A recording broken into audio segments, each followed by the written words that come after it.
and welcome everybody back to the stream. I'm your SimCFI and I really appreciate all you guys stopping by. Today we're going to be in the Pmdg 777-300ER. This remains the only 777 I've ever purchased for Microsoft Flight Sim. I'm not paying an additional $70 for shorter variants, so whatever updates come, I take them, even though I think the 200 is further ahead in its update cycle. But nonetheless, we'll be flying this today. We're doing some realistic British Airways ops. We're going from St. Lucia to Grenada. I don't know how to say it, but there you go. And the real flight number is British Airways 2959. But someone already, or sorry, 2159. But someone already had that call sign, so we're going to be 2150. And we're just all loaded up here in St. Lucia, a place that I actually really want to visit. It's very beautiful. It was sunny before I started this stream, and now the rain has already moved in, so you definitely have that tropical weather going for you. Today, though, we'll be using the PU Air Korea 777 lighting panel. So I've put it on top of my Winctrl autopilot panel, and here it is. You have all the landing lights, turn-off lights, taxi lights, strobe light, and then all the buttons for all the lights. It comes with a magnetic stand right there, so it just magnetically clips onto that. And you got all the lights and all that kind of stuff. So I'll probably have to re-velcro it because it moves a bit too much. But I velcroed it to the autopilot panel. I have to just change where the velcro point is, and it will move a lot less. But yeah, so we'll be using this today. I want to say thank you to the channel partners. You guys can check them out in the top right corner of the screen and also in the channel description as well. I went ahead and put a channel or a link to the PU Air Korea 777 lighting panel in the live chat, so be sure to go check that out if you want to. It's about $99 US, and depending where you live, it's free shipping as well, and shipping's pretty quick. So thank you for that. Thank you also to the channel members for the continued support every single month. Plane's looking immaculate, and we are in, as I said, St. Lucia right now, and a very nice little small island. I've flown to a couple of these little islands. I've been to Punta Cana, I've been to Turks and Caicos, and they all kind of look the same. They're all kind of just this vibe, just a ramp and a couple tents, a couple huts of airport, a terminal. It's a nice vibe out here. It's very nice and chill. So we're going to get the show on the road here very soon. We'll say hi to you guys in the chat, though, first. I want to say hi to Aviator, and he says he just bought the 777-200ER, and he's loving it. Thank you for being here and watching. Yeah, I didn't buy the 200ER. I didn't buy the LR. I just bought, this is the only one I bought, is the 300, and it does the service. I never fly the triple. I don't do long haul. It's a beautiful plane. I'm not going to utilize it as many people will. Universe says flying from St. Lucia. That's where my whole family's from. Really, that's cool. That's a very nice island to be from. It is. It's absolutely stunning. Right now, it's a little ominous and rainy, but hopefully when we take off, it gets a little sunnier. You see all the beautiful water out here. It looks absolutely gorgeous. What's up, Bert? Welcome up. Thanks so much for stopping in. Thanks for joining the Discord as well earlier. Nice to see it in there as well.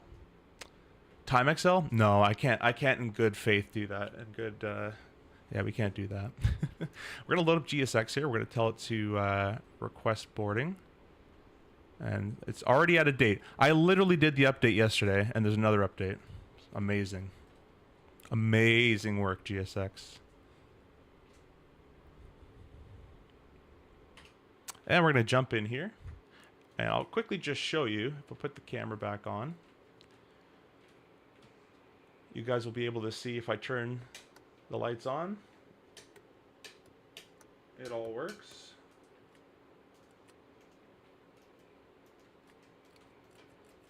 So all that kind of works. So I'll be using that light panel today. Very cool little light panel. They need me to open doors, so let me go ahead and do that. Ground operations, store. It's probably 2. And they want aft and forward cargo.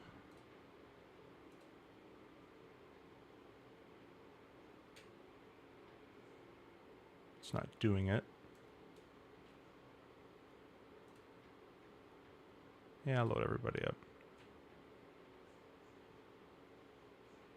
We're opening all these up. Okay. Waiting for your actions to open aft cargo, open and forward cargo. All right.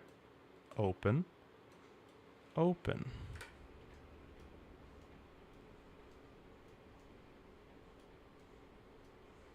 It's just not doing it. It's very laggy as well. You know what? You know what? You know what?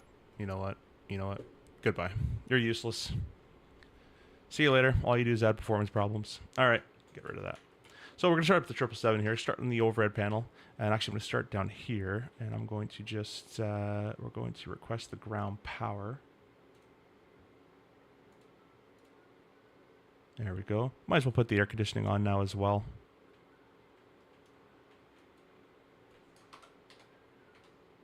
And we're going to select the battery on.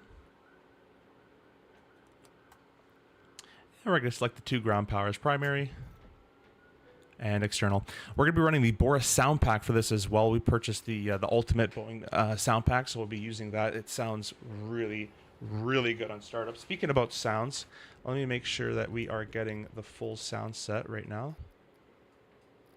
Please, thank you. There we go. So now we're getting the full sound set going on. We can also go from top to bottom, left to right. So we're going to align our ADIRUs, ADIRU. We can go and select our utilities on as well.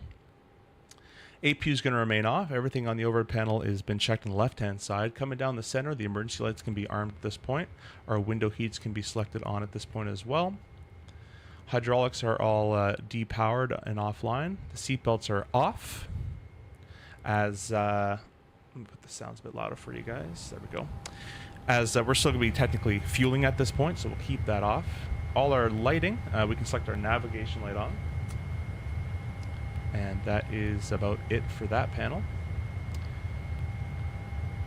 Fuel-wise, everything's set the way we want it. Anti-ice is all automatic. Man, you don't have to work in this thing. Air conditioning is all preset and automatic. And that completes the overhead panel setup pretty much at this point of what we can complete at this point. Coming down here, I think we're still waiting on the screens. They're going to be doing, I believe they do a screen test, if I'm not mistaken. There should be like a little test they go through. So that we're still waiting on that to come online. Manuel, hello, welcome. Thanks so much for stopping by. Currently flying Gatwick to Barbados. Very long. Yeah, I can't do that stuff. Burke, I'm pretty sure, yeah. But I'm not, unless just the screens are all dim. No, the screens are all set up. So, yeah, still waiting on the screens to be powered up.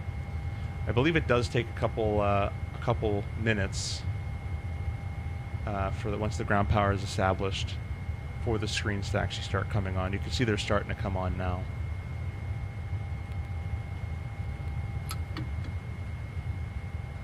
Take a look through this massive airplane. And I'm surprised this is actually a real world route. It's a very short route. It's only about 55 minutes in flight, so we'll be more than fine. Let's go ahead and go over here and select our electronic flight bag. We're going to request the data. And we're also going to get chase plane running. I want to mention we are also using, this is my phone, we're also using GFX, which is this right here.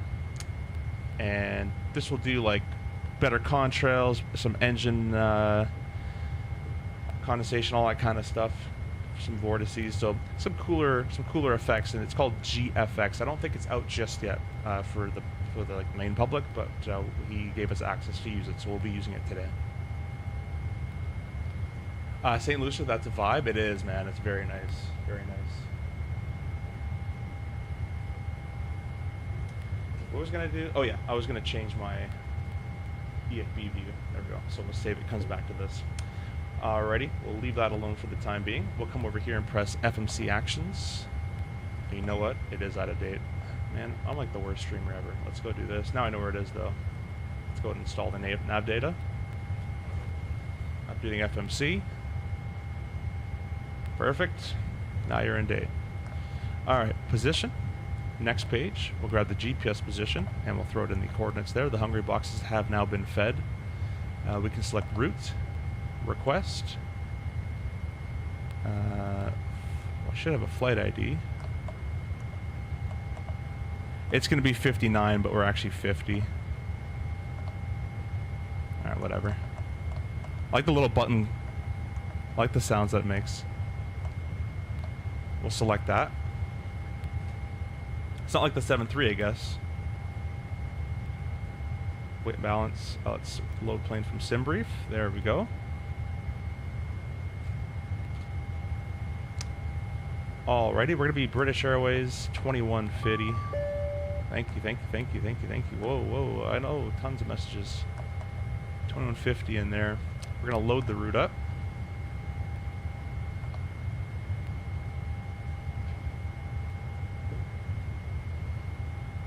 Thank you guys all for stopping by the way. Appreciate you guys being here. Feel free to leave a comment and I'll be sure to check it as well. Just gonna get our current weather from the ATIS on Navigraph, and then we're gonna plug in our departure and arrival and all that kind of stuff. The flight's only an hour, so it's gonna be nice. We'll probably do the return, so we'll go there and back. Weather today, they're using runway 10 for departure, so we'll click departure arrival. It's gonna be runway 10. There's absolutely no SID, so that makes that nice. Departure arrival, press index, arrival. Over there at Granada, the weather is 1:30 at 15, so we'll use runway 10. We could do the RNAV 10, and that will be via. Let's see, we're going to be flying. Oh, hasn't been updated yet. We'll be flying south west.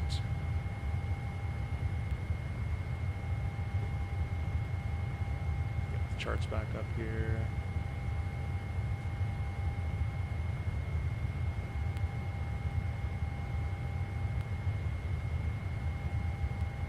Yeah, I mean, honestly, EBGAN works quite well for us, so we can choose EBGAN, which isn't even an option. So that means that Düssel will be the option for us. Perfect. We'll click route, activate, execute. That's all good. Performance uplink. We can enter our 0 fuel weight in there, or we can just press accept. There we go. We have us cruising at flight level 180, and that is incorrect. We're actually lower. We're 160 on this flight today. There you go. Showing a fuel of 29,000 pounds. 29,000 pounds is in there with 17.7 reserve, tons of reserve. We can make it back, basically back to where we're starting. We'll press thrust limit. We'll leave it on this page for the time being. We'll go to our iPad. Click over to the performance tool. We're going to select runway 10. Import, import, import, calculate. Got a flap 5 takeoff. The N1 should be 90.2 if we enter takeoff to a 45. 45, takeoff to, oh, 45. 90.5, good. It was 90.2, so we're above that. Awesome. And, oops, it was a flap 5. We'll enter the CG by double clicking. Flap 5. 45, 49, 56. 43, 49, 56. Close enough. We'll go with the higher number. It's safer. Actually, no, technically it's not. We'll go this one. There we go. I like the reject earlier.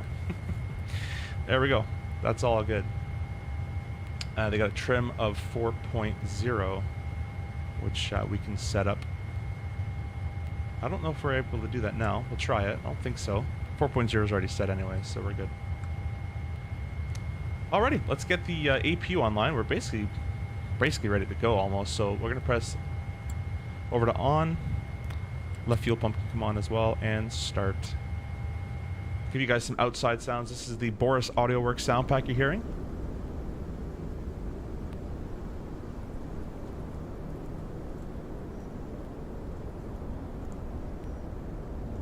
I have to hold this. Oh, there we go. Hello, Drinkster. Welcome, welcome. Thanks so much for stopping by.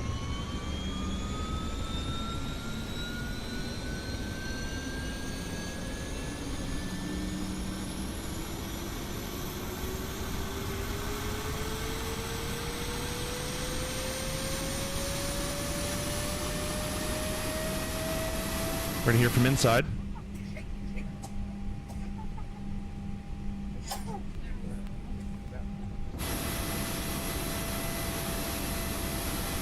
Nice. We're going to head back over to the overhead panel here. And the APU should be taking the load here. It's not quite, I don't think it has just yet. These should auto switch over, so we'll wait for that. However, we'll get some clearance to get our hydraulics powered up. There we go, now the APU's taken over. We'll select, see if I remember the order. I think it was this side first, but I'm gonna go left auto, wait for the fault light, right auto, wait for the fault light. The 2 centers, and the 2 middle. Our hydraulics have now powered up. Go back here, all the flaperons have stopped drooping. The rudder is nicely centered now because the hydraulics have been powered up. So we're all good over there. Belts can be turned on. The rest of the fuel pumps can be turned on as well, so we'll be taking, or we'll be pushing shortly. And we can go to the iPad. Not that one. Not that one. Keep looking too quickly. Let's go in here, and we're going to remove the chocks and support brake. And we'll remove the chocks, which removes basically everything. Oh, I can't do it. All right, release, release, remove. There you go. We're gonna go ahead and close all these doors. So close all, tons of doors, and then we're gonna arm all. Arm. Now they're all armed, all green, which means if you open the door now, if you open the door, it would deploy the emergency escape slide. So we're not going to do that.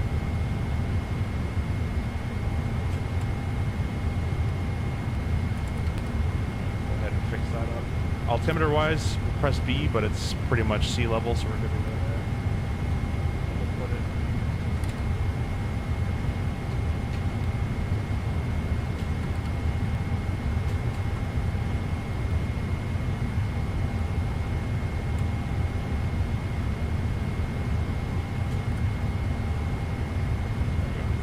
Put it in inches. I'm using the Winctrl PDC left, but I don't know if it completely works.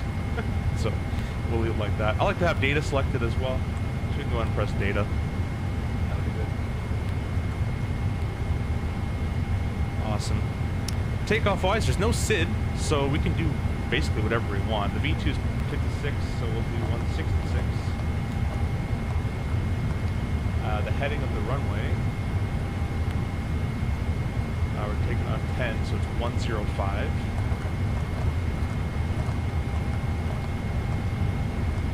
Awesome. We'll set initial departure, we'll call it 7,000. The flight director can come on. LNAV, VNAV, and you can see it's programmed there. LNAV, VNAV, Toga Toga is all, I don't know what that, should that be there? I guess it should be. We'll call that good, and everything on the MCP is set. So we're good to get GSX all connected for a pushback here. Frequency-wise, it's 18.3. Although there's probably nobody here.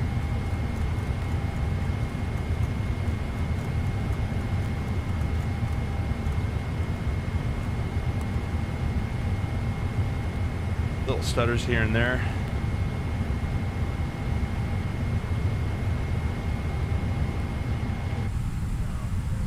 It's a gorgeous looking airplane.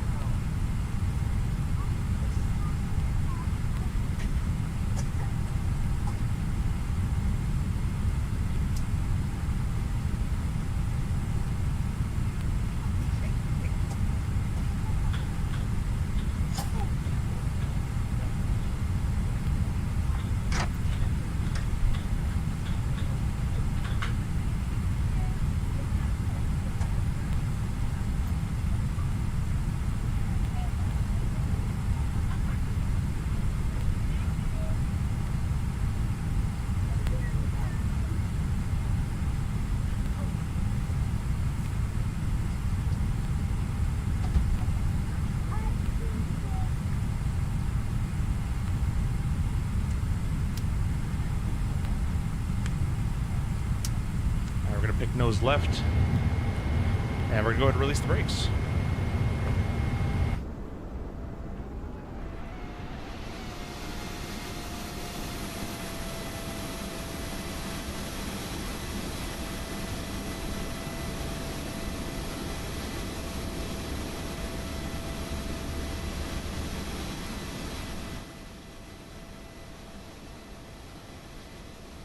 Alrighty, guys, if you guys are ready to listen to the beautiful Boris AudioWorks Pmdg sound set, we're gonna get this thing all started up. Starting with number 2. Let's come over here and start number 2. And we have click spot, oil pressure, wrong one. Nope, stop, thank you. Give you guys from outside first.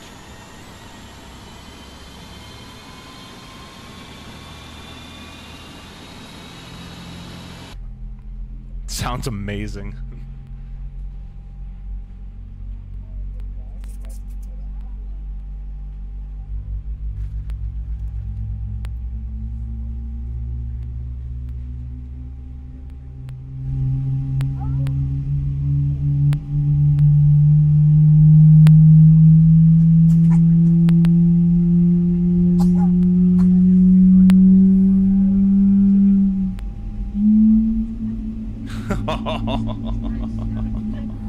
That's so good. I've deadhead on this airplane a couple times, not many, but that sounded fantastic. That was very, very well done. But you know what? I didn't turn my beacon light on. Oopsie doopsies. Now there's nobody here, so don't really need a transponder, like ATC wise either. But we'll leave it on. Whatever. We'll leave it on the code that's currently on. We're gonna start number 1.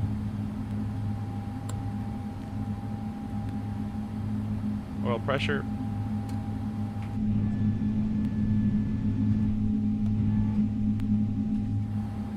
Have an engine. There we go. No. It's very laggy for some reason. Gotta do some setting changes.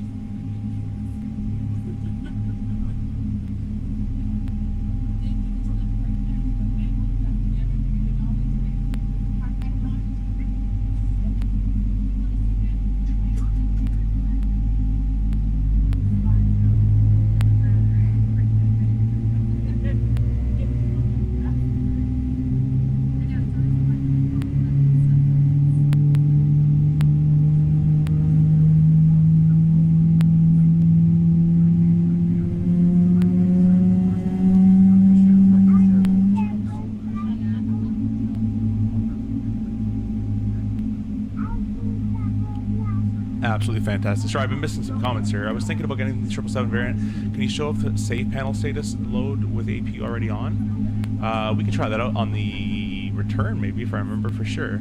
You'll like it though. I mean, it's Pmdg, right? It's gonna be good. Are you flying on VATSIM today? We are. Yeah, we are. Simfanatic, hello. Welcome, Simfanatic. Saw you're on and wanted to drop by, give a like, and say hello before needing to get back to work. Have a great flight and live stream. Blue Sky says Simfanatic. Thank you so much, guys. Be sure to go check out Simfanatic's live stream as well, guys. Awesome guy. Thanks for stopping by as well. Classy Traveler, hello. Welcome. Eagle Sky says hello. Thank you for stopping by. Cooking lunch at the same time while watching. Sweet. You know, I gotta eat soon. We'll probably do it in cruise. Ava says there's a click spot on the screw underneath the captain's flight director, which goes toga. Yep, that's the same as been for a long time now. That's the Pmdg classic. Corona welcome says what's up? What's up? Hello, thank you for stopping by. Dominic, hello. Well, after start wise, there's not really much to do in this airplane. So what we're gonna do is we can go and select the APU off because it's been automatically everything automatically transfers by itself. That's it. That's the overhead panel completed. Parking brake, or sorry, auto brake can be set to RTO, and we can select our flaps to the 5 position.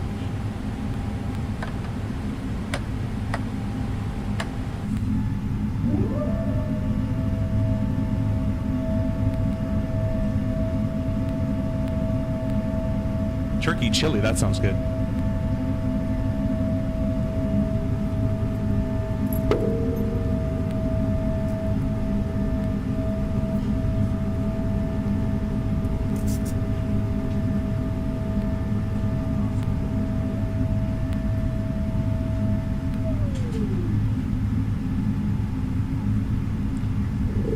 Alrighty. Bring those sounds a little lower. Parking brake off. These screens are quite dim. We can go ahead and brighten those up a lot.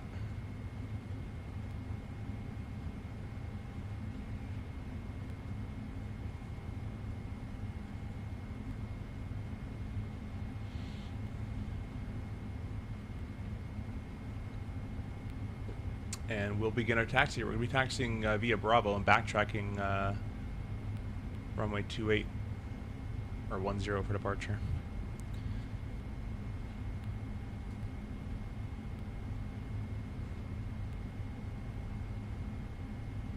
The airport's actually called Huanora. Probably pronounced that incorrectly, but Huanora traffic. It's British Airways, or Speedbird, I should say. 2150. We're backtracking 10 via Bravo. Look at me saying British Airways. What a noob. Okay, this is a long airplane, guys, so we're not going to taxi it like the 7.3 or an RJ. We're going to wait a little bit so we can get around this whole turn. And nice amount of left in here now.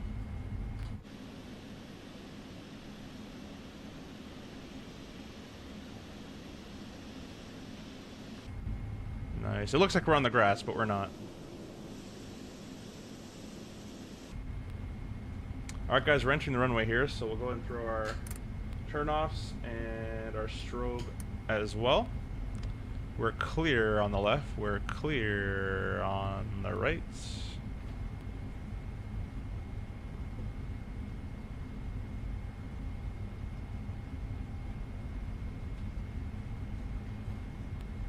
And we're going to take a left turn. Sorry, right turn, and then we're going to taxi all the way down.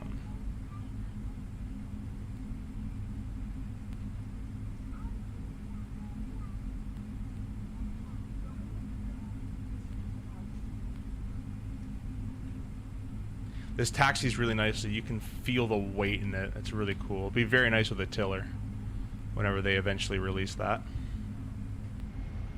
You know what? That was actually, I didn't get that far off. That was pretty good. Alright, well, might as well do the lineup checks. So go ahead and grab the TCAS TARA. The strobes are already on. We can go ahead and give them a ding. I don't know how to give the flight attendants a ding, but we'll just do one of those. There you go. Whatever.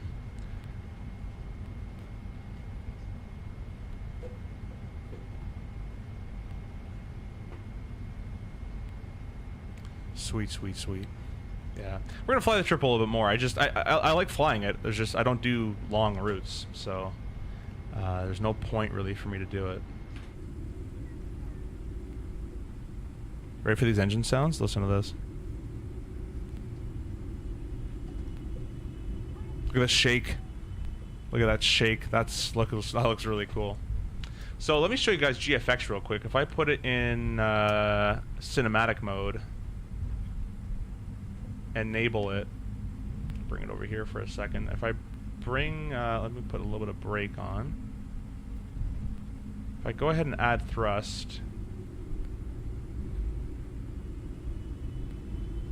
I might have to do it when I'm stopped. I'll show you guys.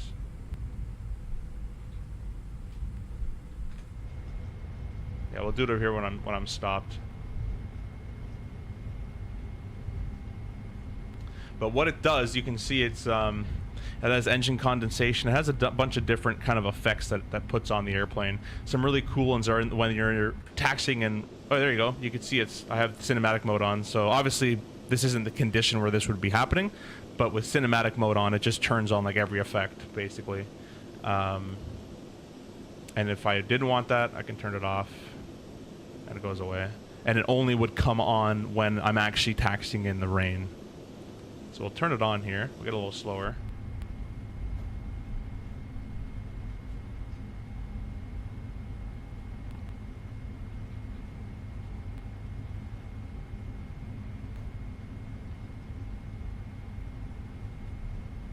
This red tiller would be very nice to have.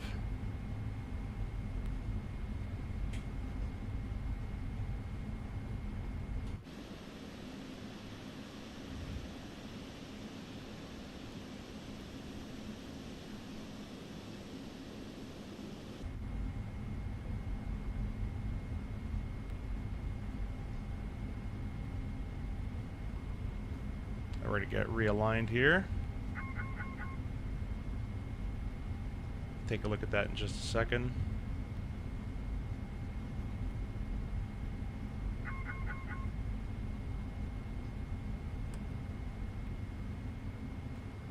Alright, what? Checklist and op? Whatever. Alright, let's give you guys, I'm going to show you guys the engine real quick. So our parking brake is on. Cinematic mode is on as well. See if it does it. See that?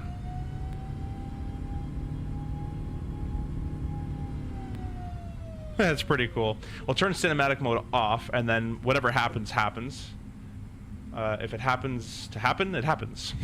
If it doesn't happen, it doesn't happen. So that's it. Cinematic mode is off. Alright. Parking brake is off. We'll clear the engine page there. We're cleared to take off. There's no one here, so the landing lights can all get thrown on there. And how about our traffic? It's Speedbird 2150 rolling runway 10. Departure up to the south. Right turn up. Alright guys, you guys ready to go?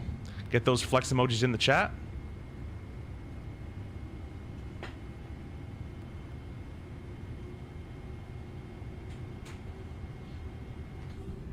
Oops.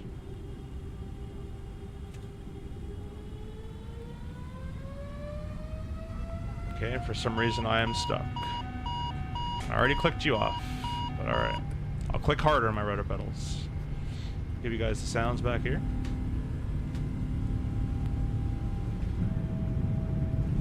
Sounds really good.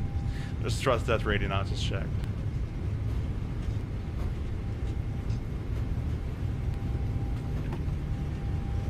V1. V1.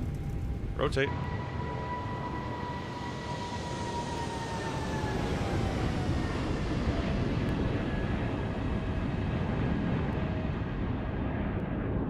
Gear up.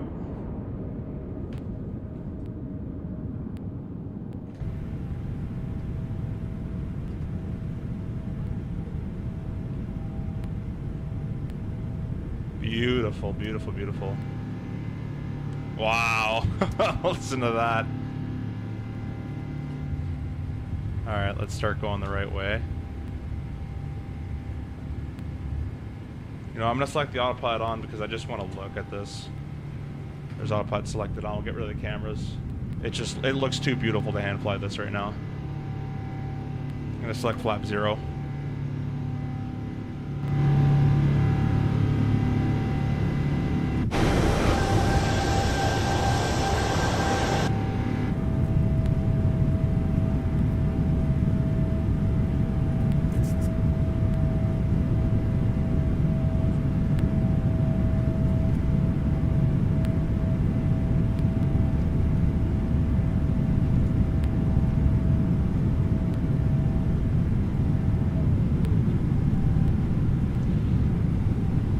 Very, very nice. Come through some cloud, anti-ice is automatic, and it's probably like 1,000,000 degrees anyways.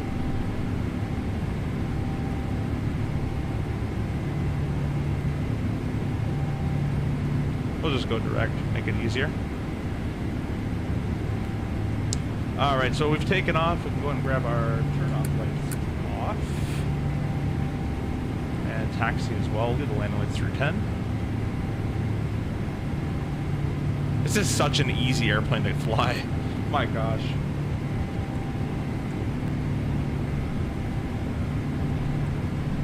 Through transition, we're going to go up to flight level 160. Oh, not even flight level, just 16,000. And I thought I went ahead and actually turned this on, but I guess I didn't. I did. Spam it a couple times.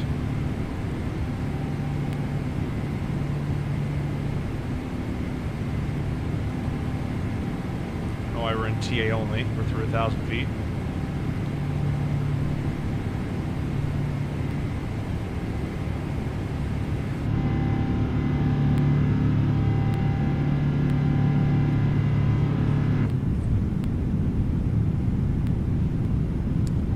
Hey Tucker, welcome. Thanks so much for stopping by. Hope your class is going well. Thanks for all the emojis in chat, by the way. Class says beast. Yeah, it was a beast.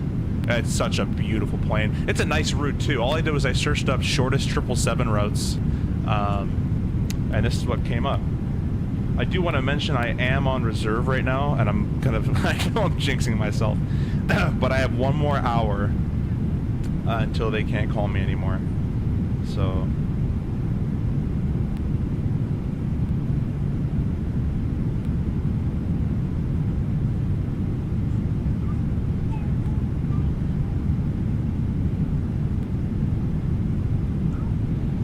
beauty, beauty, beauty.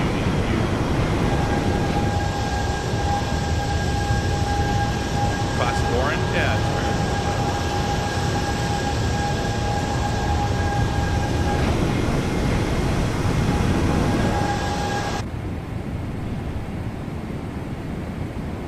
Standard went away. There we go. All right, we're through 10,000 feet. Let me get these sounds a little bit lower for you guys. And lower for myself. Landing lights are off. Our, Our pressurization, kind of wish they had it just on this screen as well, but it doesn't. Probably air? Yeah, air. Call it air. What an American thing to call it, air. Pressurization? No. Does it have a pressurization page? No, it's called air. Anyways,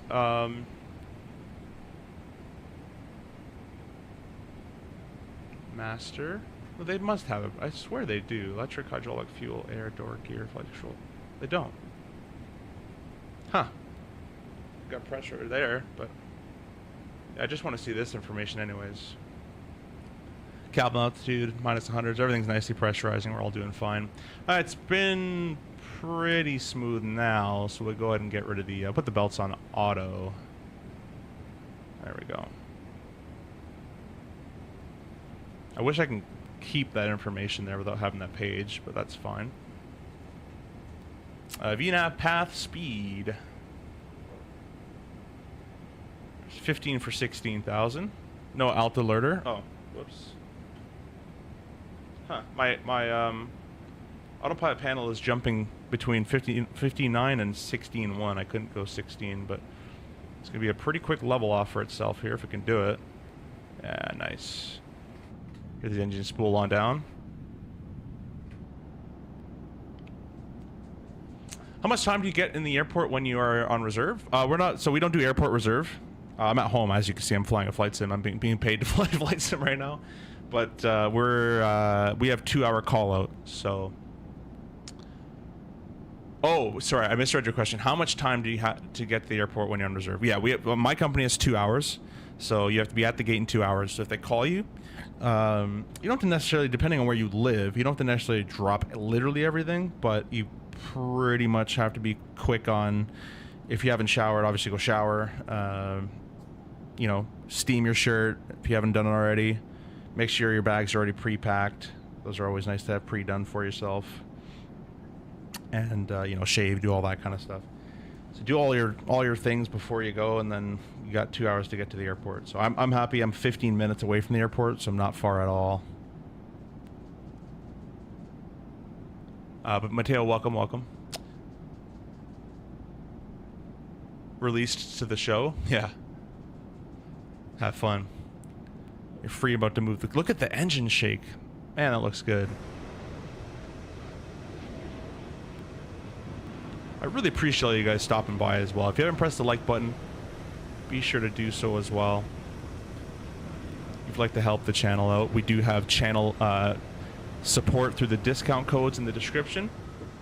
You can use those discount codes to save money on Contrail, Prodesk Sim, all sorts of different stuff. Toby Eye Tracker as well.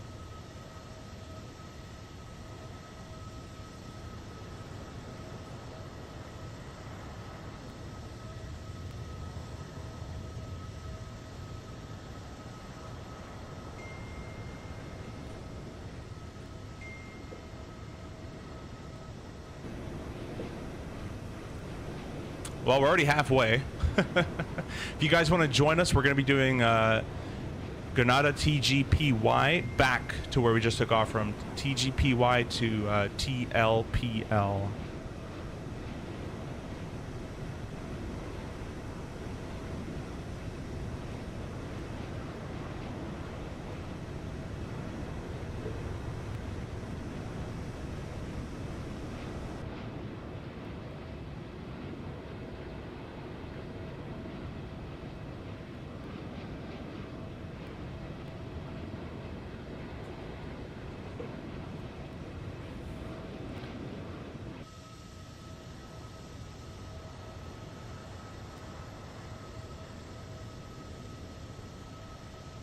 I really hope in their future updates of Pmdg they can get rid of the little frame gen stuff happening there. That'd be nice. Oh no, I would have joined you, but I'm flying right now. No worries, Aviator. No worries at all. I put my lives out with like 0 warning, so no, don't be sad at all. Or sorry.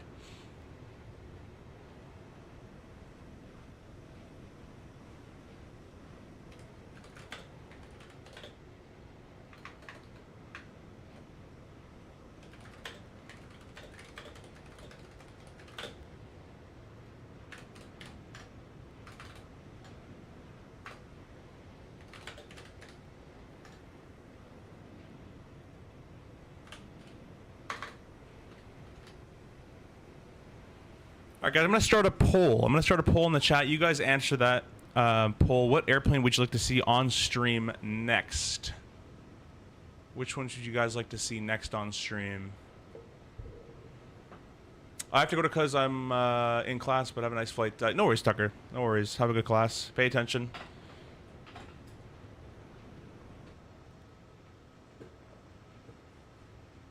What's your ETA for Granada? Like probably another 20 minutes. It's not much. Even with no frame gen, it still doesn't fix it. Oh, really? Funny enough, I'm flying quite close to the Caribbean right now anyways. Oh, okay. I'll probably just below you then. Coming to Barbados in approximately an hour and 20. Yeah, we'll probably still be in this airspace. Probably definitely be in the airspace. Let me make sure I don't miss top of descent here. We're going to go ahead and lower altitude here to... We'll start with 3,000 feet. We'll set up our weather weights plates, so go down here. Let's take a look at the current weather they got going down. It will be a METAR, but that's fine. 140 at 16, it's all VFR, it's looking nice. Performance tool, landing en route. We're gonna land runway 10. Import, import, import, calculate all that. It's an auto brakes of 3.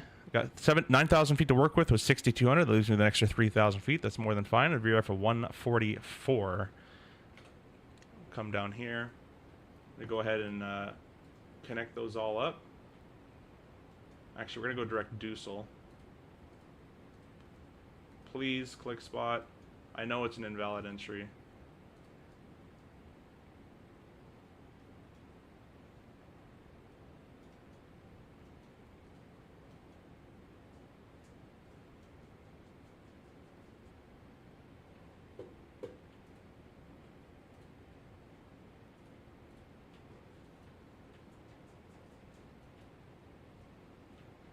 Actually, we're going to go down to 2,000 feet.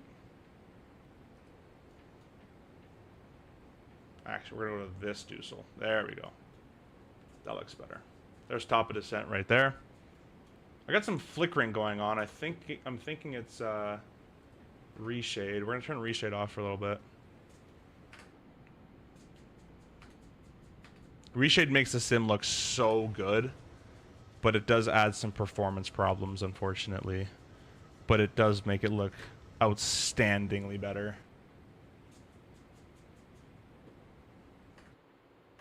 Oops. The island's going by. This would be such a beautiful route to fly.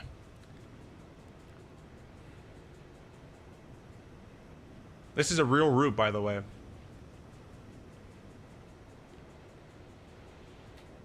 Whoever says Mad Dog MD83, yeah, that's an option as well. I think people would still. I think the RJ would still win that though. But I'm going to be really bad and use frame gen. The flight's too long. No, man, you got to use frame gen in this sim. You don't have to, but it makes the sim look very. Just makes it run very smooth. I use frame gen 2 times, and I lock my frames at 45. That way, I'm getting a constant 90. That's what I like to do. FL Pilot Depth says yes. Wait, if I click over it says yo. What the heck? Thanks so much for Pilot Depth for jumping in. Be sure, guys, to check out Pilot Depth channel. I think he's gonna be celebrating 1,000 subs here soon as we're starting our top descent into Grenada. Minnesota, hello, welcome, welcome. Thanks for stopping by. I'm actually really enjoying this route. I might even fly this same route again sometime. It's so nice and simple. The scenery's beautiful. The airplane's awesome. You never really get a heavy jet on these short flights like this very often.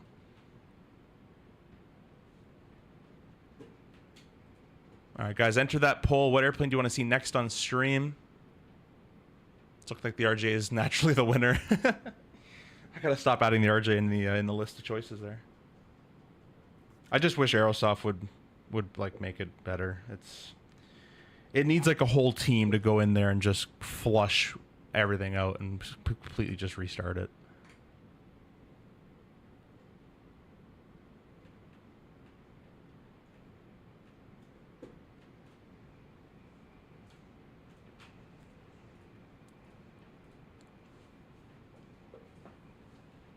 Reshade compatible with any is Reshade compatible with any PC, or do you require specific hardware? No, Reshade can be worked out on any PC. It makes it look gorgeous, but your VRAM does use a lot of VRAM.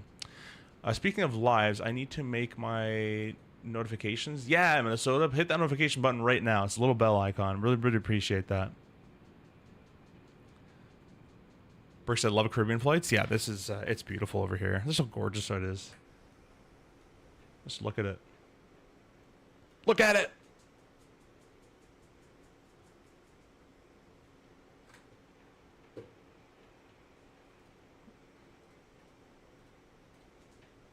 There's the overlay. Forgot about that. Had it all set up. Just didn't press refresh.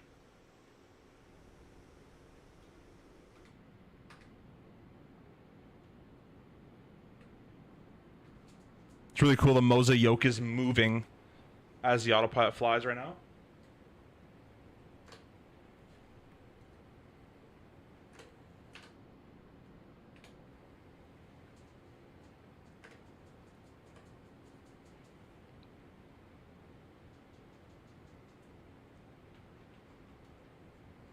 The screen seems so dark.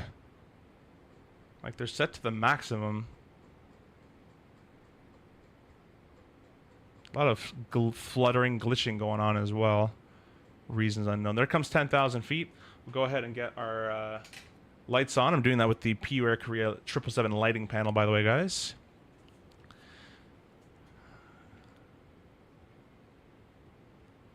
Actually, good enough. Shaq, hello, welcome. Says, how does the L11 fly with the Moza? The TCA does not fly good with it. It's pretty decent. The flight model is a little weird in that L10, but it's decent with the Moza, I find. Nice to see in 777, such a fun bird to fly. It is beautiful. It is a beautiful airplane. I tried the Moza yoke at FS Weekend, felt insane. Yeah, it's really cool. I can't wait for the wing control version, though. That one looks really good. Set our auto brakes to 3. That's what we're using, right? Auto brakes of 3, yes. I love these short flights. Nice little short flight in a beautiful airplane. We are pilot flying from the left-hand seat on this flight. We're going to be pilot monitoring on the flight back.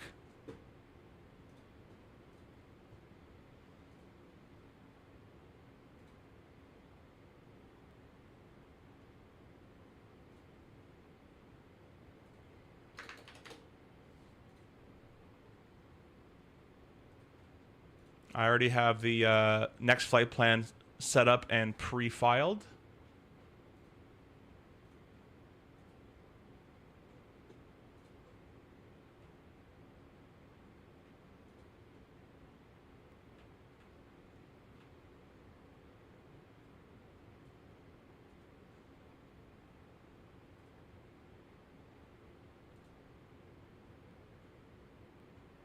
All right, we're going to end the poll there. I think the RJ is winning that one. I like the Moza because I mainly fly GA in The Sims. Yeah, I like the Moza for basically everything, really. Moza yoke's the only yoke I have, so it works very well. There's our island there. That's where we're going.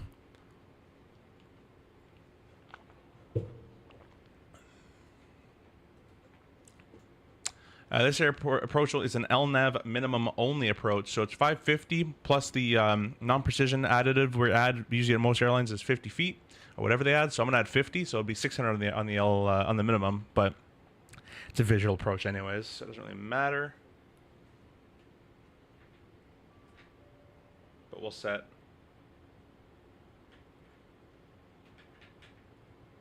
Oh, that's weird. It's doing two things at once. Yeah, the multi-flight profile isn't 100% on that. Whatever. I'm gonna get rid of the MDA. Don't need it.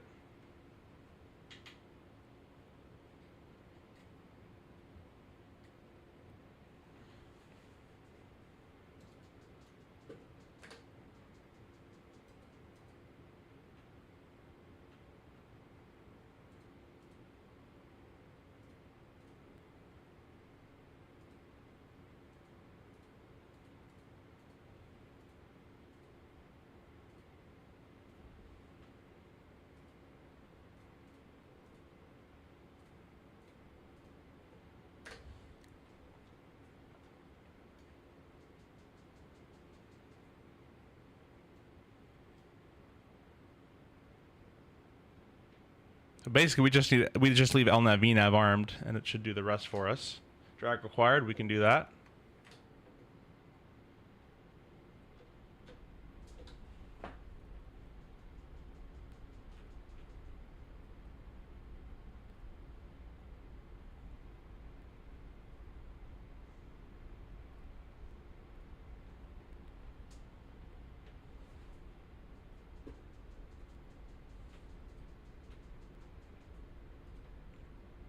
I'm pumped for Expo too. I think I already saw that, but I am very pumped for the Flight Sim Expo. All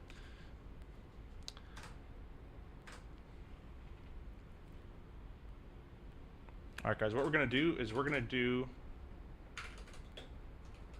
a. Yeah,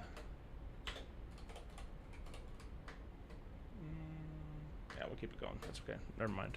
All right, we can get rid of the spoilers there.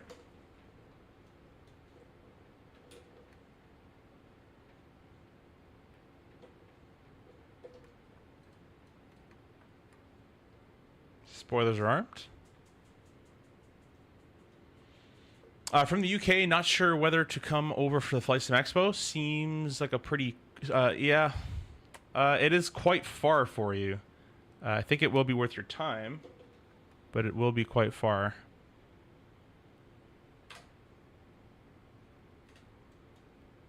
Put a little bit of drag on again, it wanted. All right, we'll go and press our altimeter button there. It's back to normal.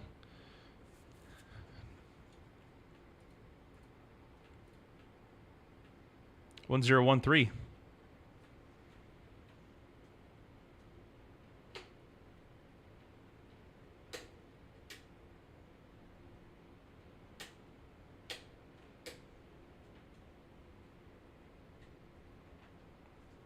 Yeah, okay, my the PDC controls are kind of screwed up. There you go, we're gonna go flap 1. Or flap 5, I guess. Is where it wants to go. Gonna go speed intervene. Let's bring this thing a little slower.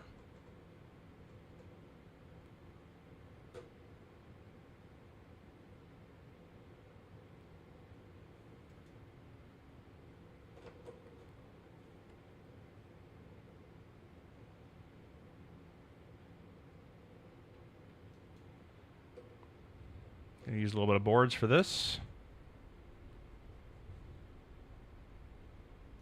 I don't think I'd press approach because it's just an LNAV approach, so we're most likely going to use vertical speed.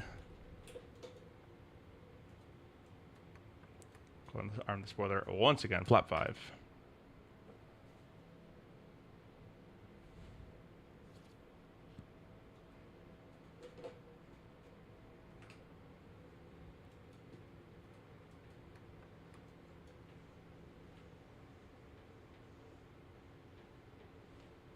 I think I'm going to fly Beautiful Bird from Vatsim across the pond with Air Canada. I got super lucky in the lottery to book a slot. 50th out of 2,600 people. That is really lucky, yeah.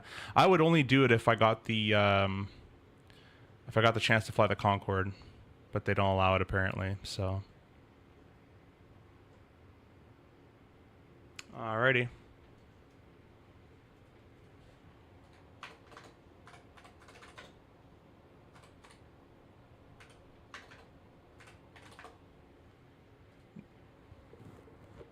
$18.9 for CTAF over here. Whoops.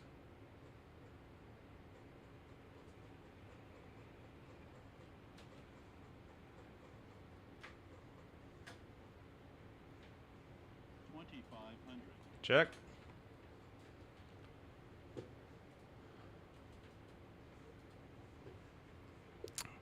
St. George traffic, it's Freebird 2150, 5-mile final, runway 10, St. George. All right, we're gonna drop the gear.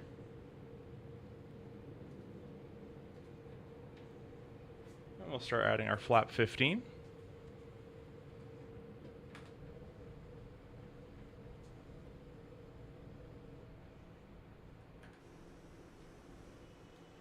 Gorgeous airplane here.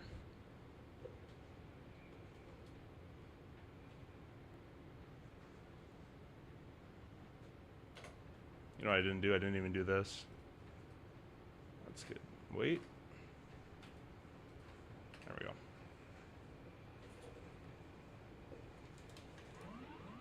All right, we're gonna go autopilot disengaged. We'll just hand fly her on down. Flight directors are off.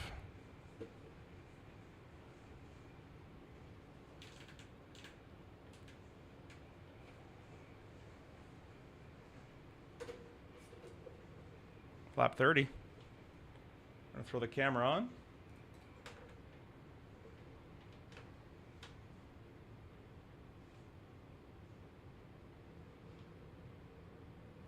It's kind of hard to see Pappies in the sim, if there even isn't. Okay, there we go.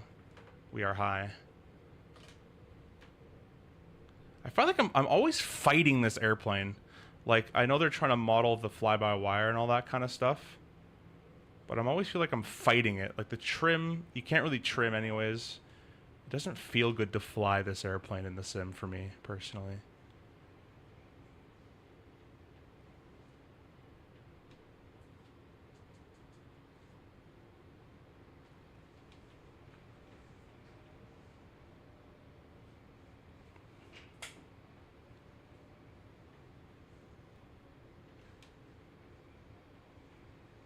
Got a nice little wind off the right-hand side. We're going to fight into that a little bit more.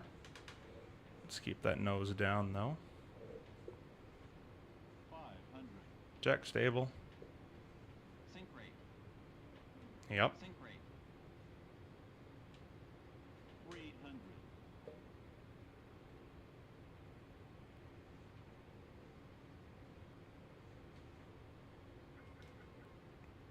200. Like, I'm always fighting this. I'm like, go down. Go down. And I can't trim it. 50. 30. 20. 10. There we go. Reverse thrust.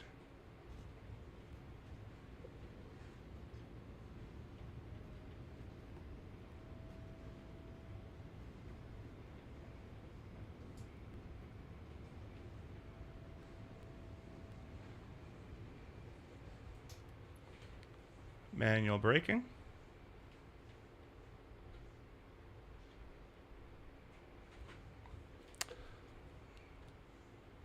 Go all the way to the end. I don't think we can, I don't think we can, yeah, we can probably turn around on this. We can try it at least.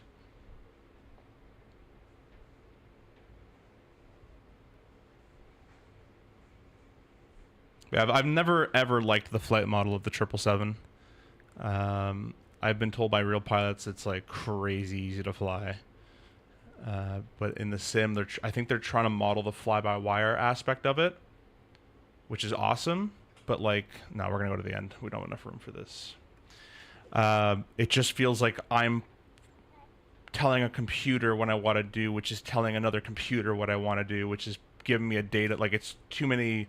I don't think they did a good job on it. Plus, the trim doesn't really trim. So I'm like, go down. And the trim doesn't do anything. But I don't know. The other flyby aircraft, like the Airbus, feel fine. I've just never liked the 777 one.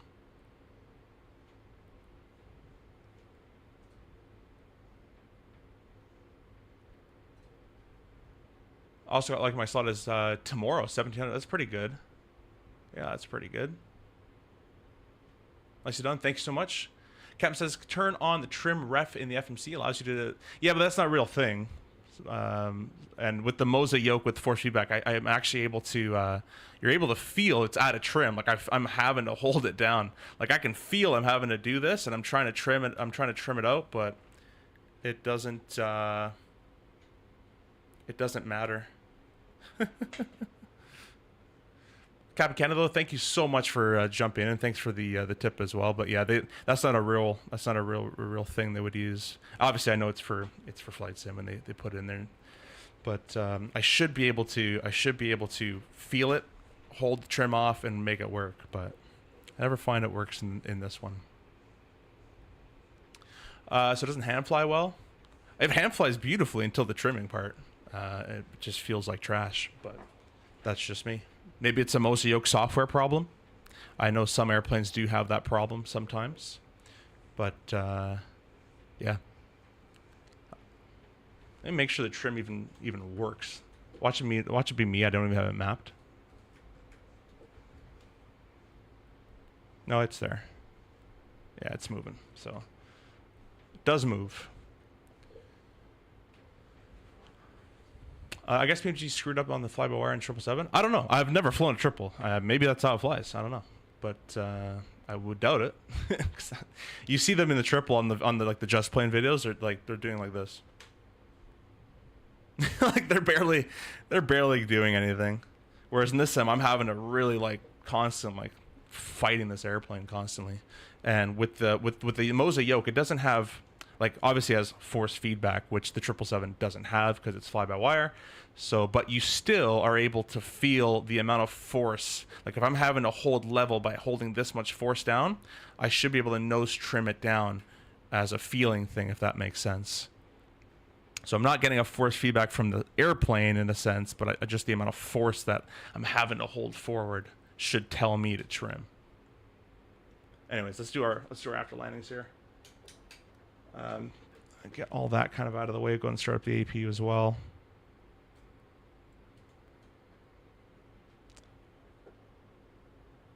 Strobe lights are off. Transponder. It's fine. And we'll pick a gate over here. I believe the 777 fly-by-wire is different from Airbus fly-by-wire. A330 driver did a video a few days ago explaining the quirks of its trim. Nice. Yeah, I'll probably give it a watch. Yeah, it's probably just me.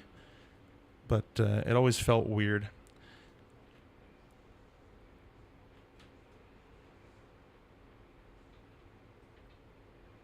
This is a beautiful scenery as well.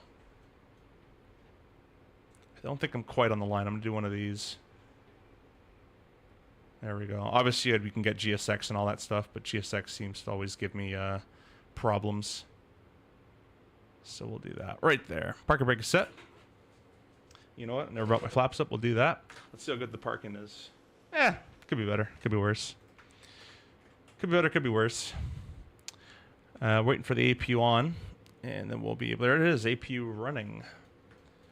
Get rid of our flight control page as well. Look, it just amazes me, these airports. Look how just this massive airplane just sitting on the ramp. just sits there, no bridge, no nothing. Just a building. I love this type of flying. So let's go ahead and take off number 1. Take off number 2. And the belts can go off. Beacon can come off as well. Fuel pump start for the AP1. We'll leave the forward running. And we're all good to go on that front. Wait till the flaps are up and we can take the hydraulics off.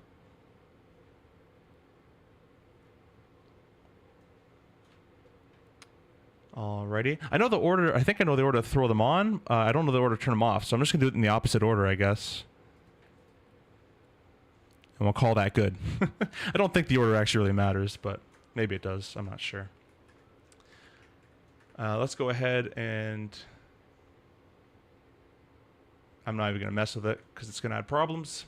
I got to update it. So Captain Canada says, I also find if you have the in-game turbulence set to medium or realistic, it causes major problems.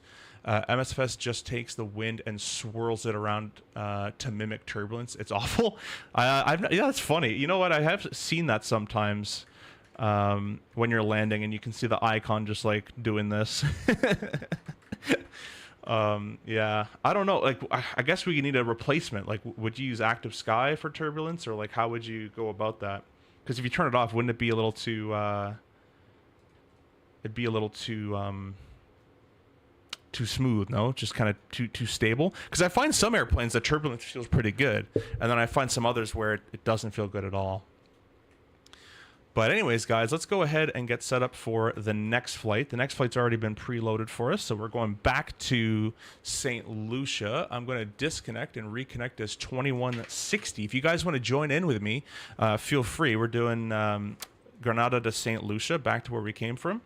And it'll be a beautiful, beautiful little departure here. This is a real-world flight, which is awesome. I love that British Airways takes this behemoth on these like 40-minute routes. It's awesome.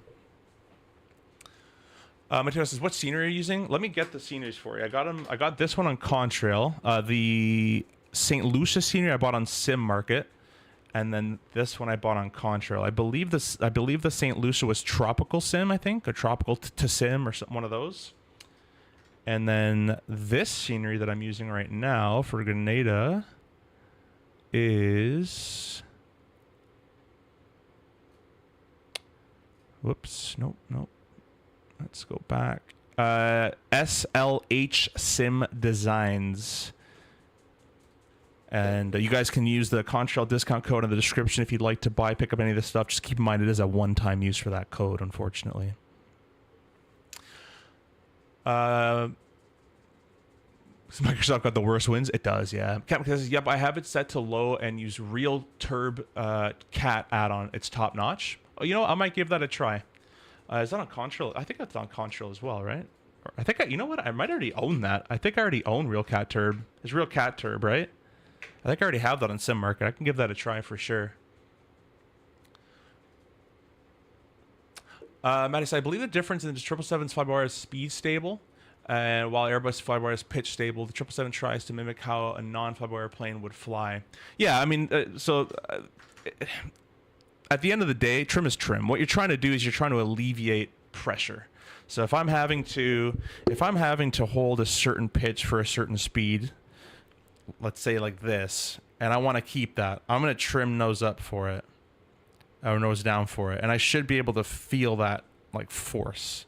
But I probably just the Moza probably doesn't do it properly or something. But we'll try it on the next one.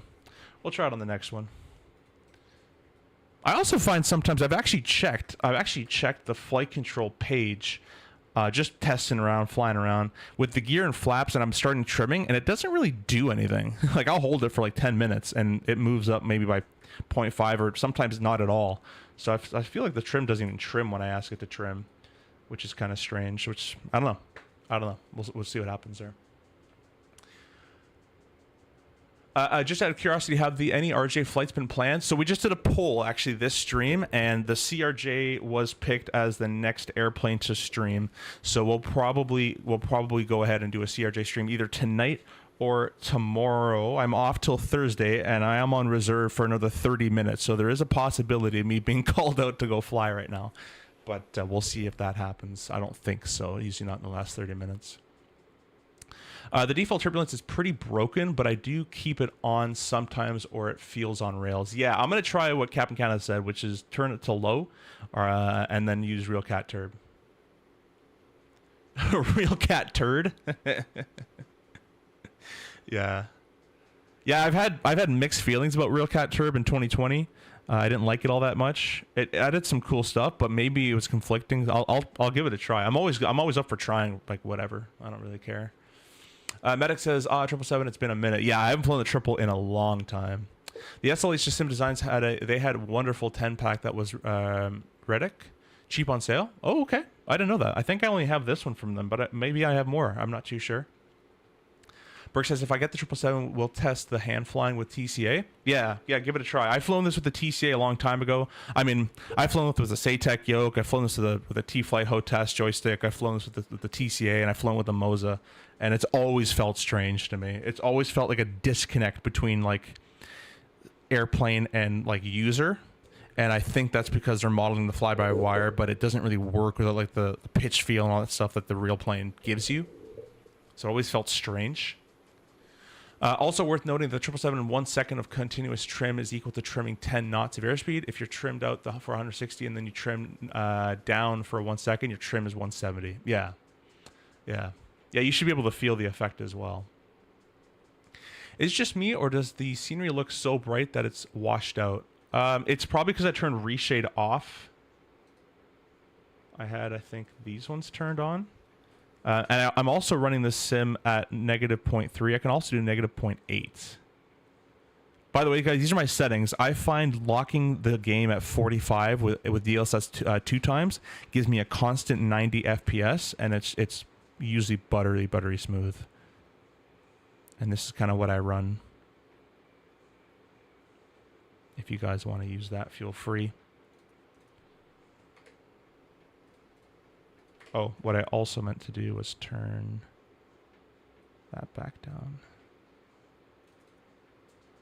Yeah, the sim without reshade looks kind of awful, but reshade adds such a performance hit on top of the VRAM where it's hard to use. But look at, like, reshade makes this look so much nicer, in my opinion, personally. Anyways,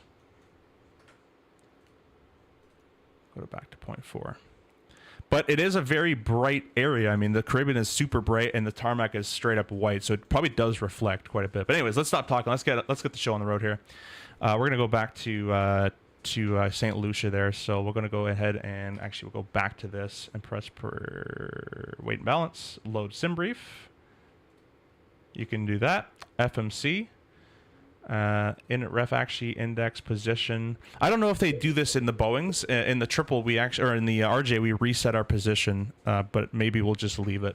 So we'll leave it like that. Request sim brief, and we shall set the payload. I think I already did it, but we'll set the fuel. So might as well, and select the route.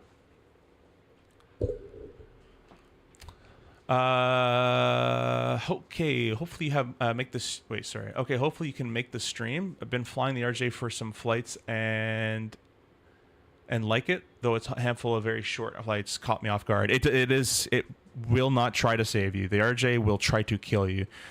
Most airliners will try to save you, and the CRJ will try to actively kill you in any way it can. Doesn't care. We'll activate and execute that departure arrival route. We'll wait for that. Still loading a little bit. Oh, I should probably press load. There we go. That makes sense. Doesn't that make sense? That makes sense. Still not there. That's fine. We'll wait a little bit longer. Thought I could type it.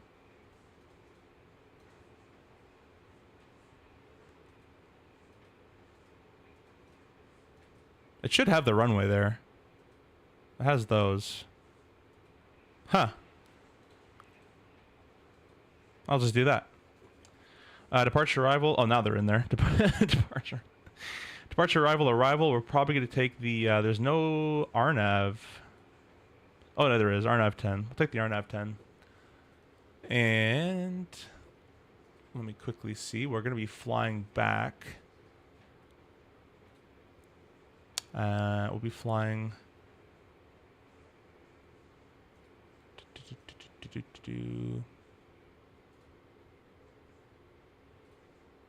Probably flying west. Wait, no, we did southwest, so we're going to fly northeast. So we're going to take it basically straight in. Yeah, straight in should work just fine. We'll take it from Rybor. That'll be good. Awesome. We'll press route. And performance, we can accept that. Flight note 190 it's calling for, and we are cruising today at, let me get the new flight plan out. 150 on the way home.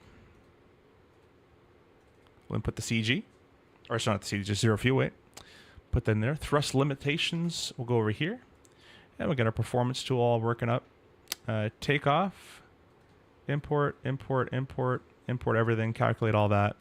Flap 5, 90 is what we should be getting if we do a takeoff 2 with 45 degrees. So takeoff 2 and 45 on the flex. 90 right on the dot.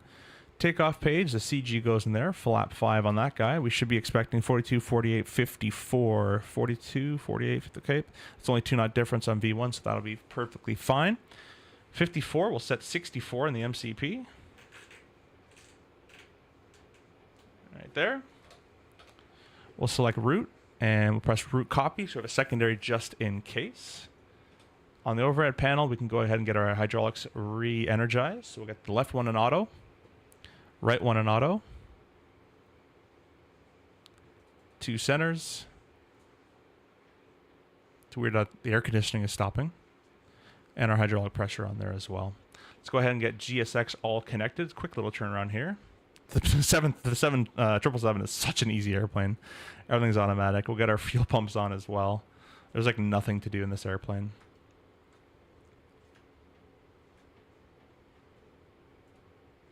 Put them both on the legs page there.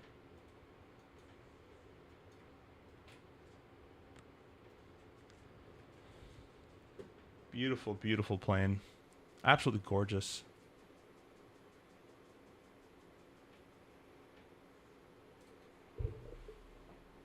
Do you use Chaseplane? I do. I absolutely love Chaseplane. Really fantastic software. Lucky says better? Yeah. It is better. Just Chaseplane does add a bit of VRM usage hit, but it makes it look so nice. Cal says, yeah, and flying into O'Hare made it try to kill me. More high winds at 20 to 30 knots. Gust wind failed to kill me. Virtually, of course. Yeah. Yeah, the O'Hare. I've been to O'Hare once as an operator. I've deadheaded a couple times in there. But operated in and out of there once. And, of course, the first time I was in there, I had to go get de-iced. So it was like a 40,000-minute taxi. But, hey, it's all time in the books, right? All right, we're just about to get pushed, so let's go ahead and turn... I'll get the camera on, so I'll show you guys what we're using here. We're using the PU Air Korea 777 lighting panel, so we'll select the beacon light on. I got to stabilize it a little bit more. We're going to go nose to the left. The transponder can go to transponding, and we can release parking brake.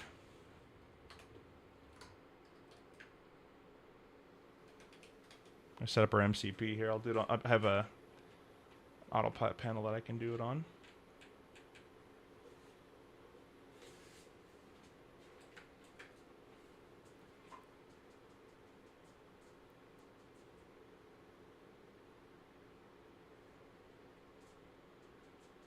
Beauty. All right, we got 7,000 feet for initial departure. 105 on the heading is fine. Flight directors can come on and LNAV ENAV. Actually, there's no LNAV, so it'll be heading mode. That's about it. All right, let's go ahead and start number 2. We got oil pressure.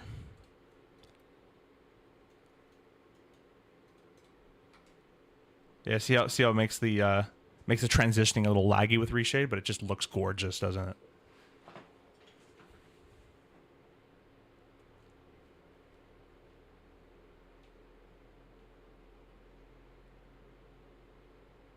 Maddie, yeah, I saw that. Captain Canada said the same thing, but it's not quite... they don't really have that in real world, but I guess if it's a sim thing, I might need to use it.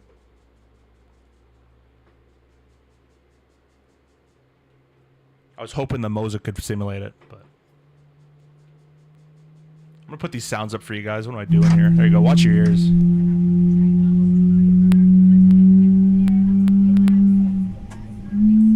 What fantastic sounds.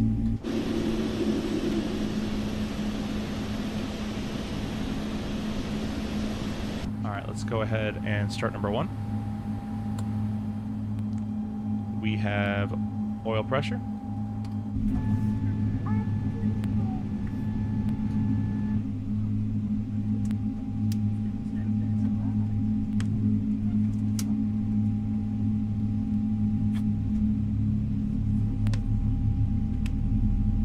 work. Yeah, there's a beauty in simplicity, but in sims is a lot more fun if you have the, you know, it's, in my opinion, it's more fun if the airplane doesn't hold your hand. So like a 727 is a lot more fun to fly than a triple. The triple is just gorgeous looking though.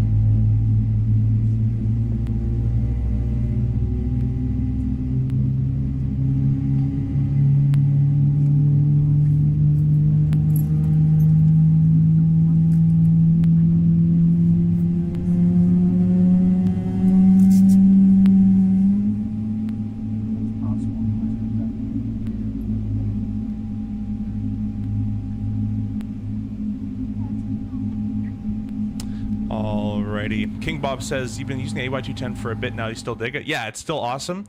If they can, well, I guess Winctrl's doing it, but if they can design force feedback pendular, that's all I miss.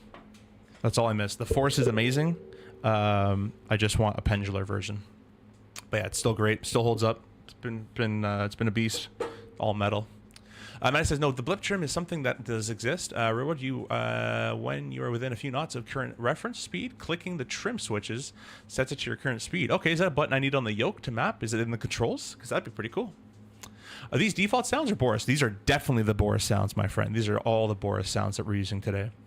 Boris makes the sim world go round. Discontinuity.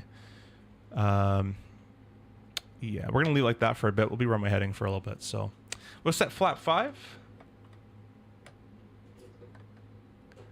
We'll give you guys a view of that. First, the leading edge slats come down, and then the trailing edge flaps come down.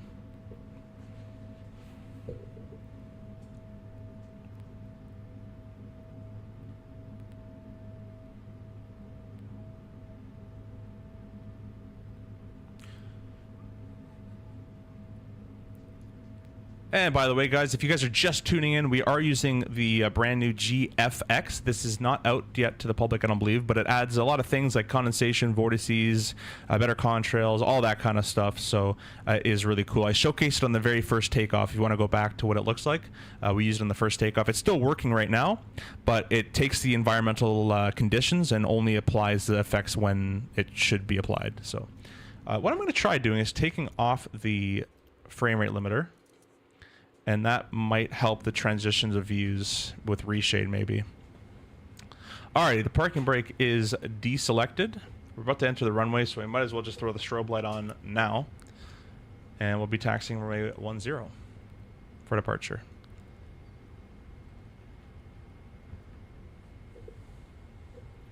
St. George traffic at Speedbird 2160. We're going to be backtracking runway 10 for departure. Entering runway now.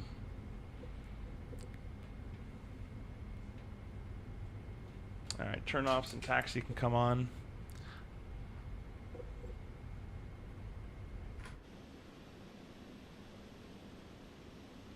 Windstock looks good, about a 12 knot wind or so from the right-hand side. On departure, at least. Let's get over to the line a bit more. There we go. We are clear on the left. Clear on the right.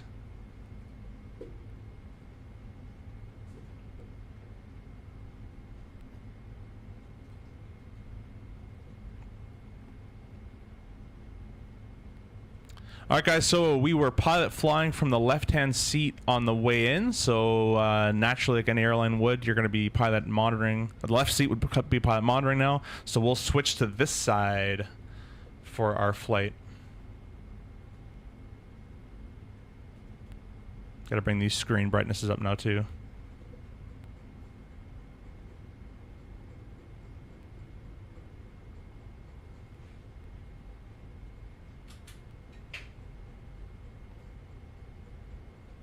Go a little bit faster here.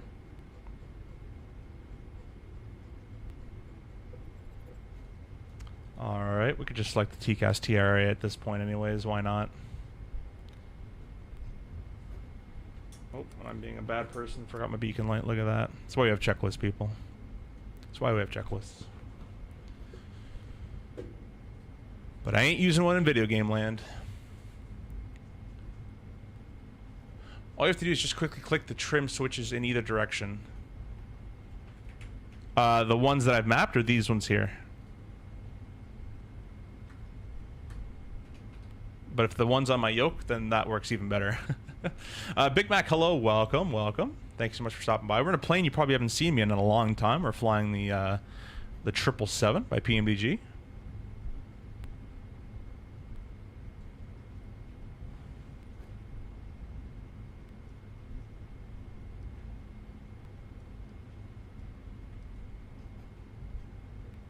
The one's on the yoke? Perfect, Maddie. Thanks so much for that. Appreciate it.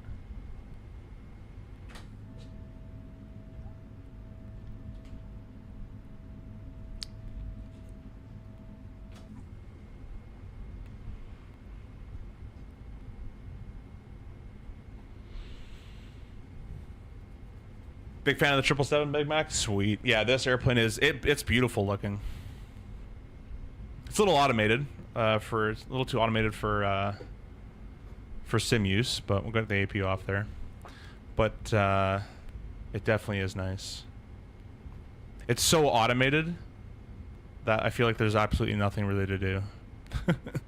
And my level of complacency goes up dramatically.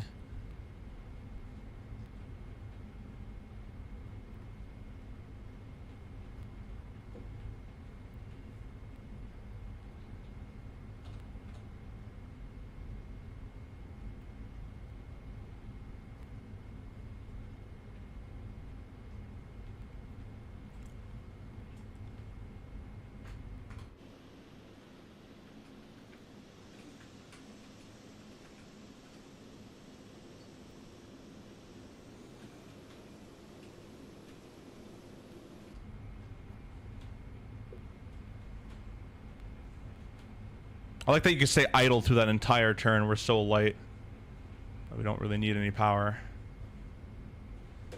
St. George traffic, Speedbird 2160, rolling, runway 10, departure to be northeast bound. Checklist and op. It will forever be inoperative. I know there is a way you could do like the checklist override, right? You press this and there's like that one right there. Yeah, there you go. Bye. Awesome. All right. No one else here. We'll clear takeoff. Go ahead and stand these engines up. Give you guys the sounds from back here. And Toga. Get their Toga Mosies in chat, people.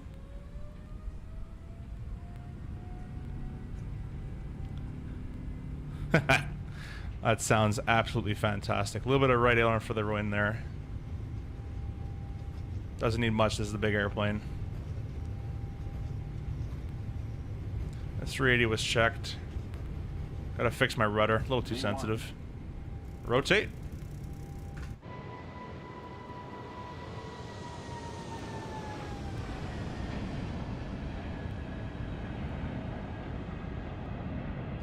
Yeah, I'll grab the gear up.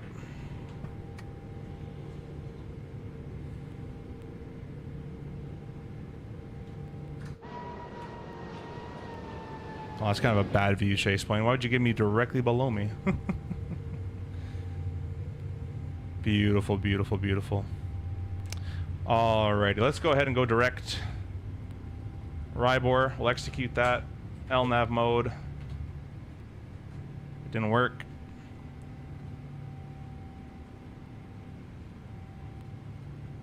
There you go.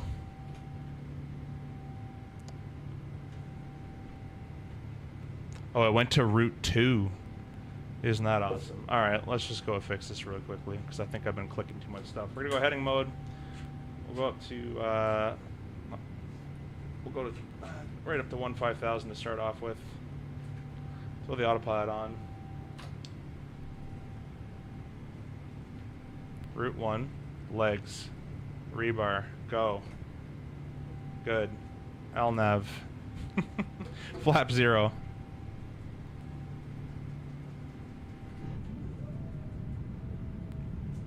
You see look at the autopilot going. He's working with the turbulence there.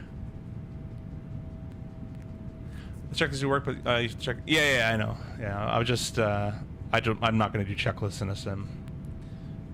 We probably should, but I don't care. It is a video game. Get the runway turn-offs, lights off, and we'll go ahead and press our standard button there. The gear's up, flap 0 set, the belts are still on. We'll leave them on for a little bit. And I don't know why Mobiflight keeps... I can't do 15,000. Oh, now I can. Perfect. But it goes up by 2s for a weird reason on Mobiflight. I'll have to wait. I wonder if SimApp Pro has an automatic profile. They probably do. I probably don't even need to use... I probably don't even need to use... what's it called? Mobiflight. You can see my LNAV button doesn't work either. Yeah. Something up with my Mobiflight profile for sure. But that's okay. We'll do it manually here.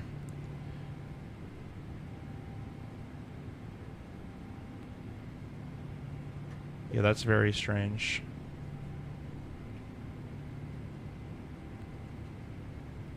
It's almost like I'm flying Route 2 right now. There we go. You go there, and you go there. We're gonna turn. I want to keep Mobiflight running because it is nice, but there definitely is some buttons that aren't working currently with it. It's just my profile that I have running currently. That's on me. So if I click this range, for example, this range knob will like touch other things without me knowing about it. There's through 10,000 feet. We can go ahead and get our landing lights all off. Strobe lights are still on. Get the cameras off for you guys, and we're back on our way. Not a long flight.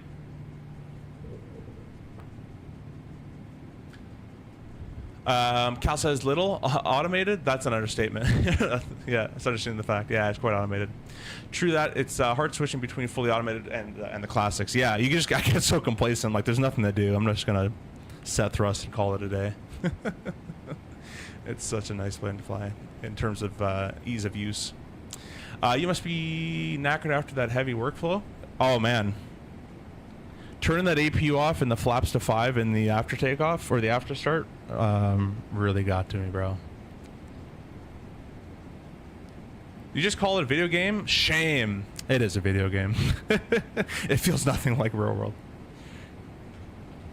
But it's fun.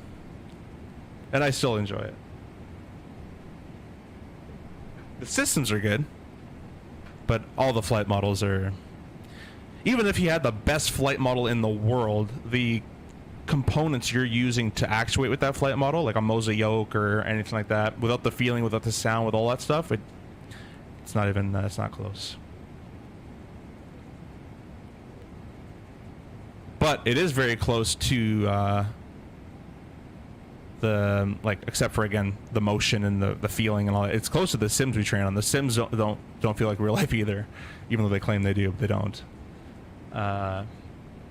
So if you can fly one of these, you can fly the big CAE sims for sure.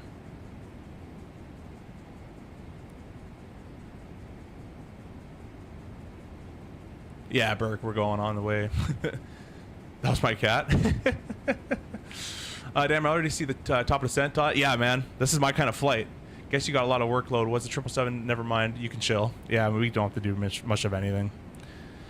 What we are going to do is we're just going to make sure this thing's on Route 1. Let's go change that. We're just going to make sure that, yep, the flight plan is all connected with the arrival there, so we don't have to do much on that. We can get the updated weather. There we are. 0019 knots, it's few 2500, so we're all looking good over there. We'll click over the performance tool. Landing en route, we're landing 10, import, calculate all that.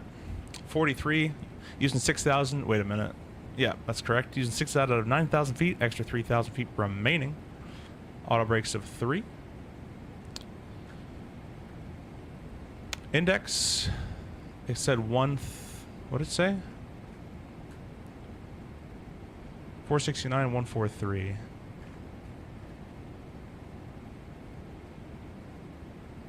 Close enough.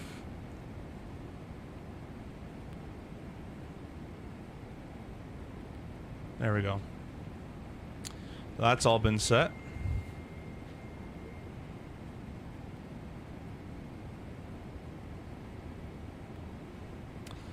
There we all go. Auto brakes have been set to 3. We can go ahead and release the belts, take their P's and poos while we can. Oh, they never will turn on. There you go. Unless I already did it. And I was telling myself, I'm going to get this clock. I'm going to get the clock on. And I forgot it. That it's the only thing the CRJ has automatic, is you just put it in ET mode, elapsed time. As soon as the wheels leave the ground, the timer starts running automatically, which is kind of nice. However, because we're basically at top of the set, what we're going to go ahead and do is set our altitude up here. So 1,800 feet is what we're going for.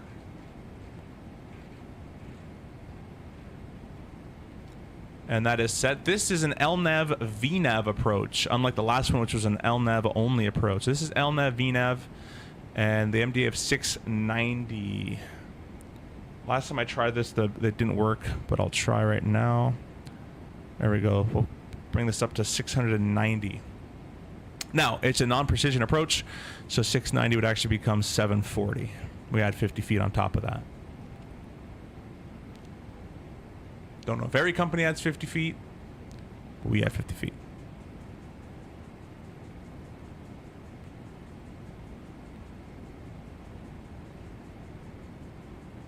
Probably why in the most unlikely scenario, both pilots are incapacitated. A real life, a real flight simmer would be absolute last resort. I mean, it'd be better than that, like a random person taking the airplane. They know where the radios are and that kind of stuff. But landing a real jet to landing the CAU sim to landing the Microsoft are all completely different. The real jet does things that your brain goes, huh? That doesn't make sense. And that's just because in the real sims and this sim, it's a computer. You know, it's a computer saying, enter this wind in here, enter that wind in there. And real world, it's just real world. It's just stuff's happening at you and to you. That's kind of what makes it fun too, though. And depending on the airplane, you can probably just have to do an auto land. Oh, look at that. That's the problem. Look, my heading select is doing this. Look at that. I knew it wasn't me messing up. That's what my heading select is doing. It's just Mobi Flight. Let's turn Mobi Flight off for the time being. And we shall just use our panel here.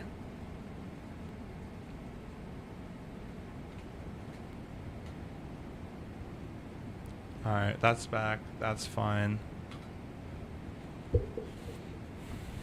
Is there a link to Winctrl panel? I can't find it anywhere. It should be in the description. If you take a look at the description down below and go to the wing link. I got to change that to wing control, but there should be a link to wing control back down there. And yeah. The sim is very valuable, though. I'm not knocking the sim. The sim is very, very good for training IFR procedures and failures and that kind of stuff. And ATC is fantastic to practice with on the sim as well. But flight model wise is obviously not there. And it probably never will be there.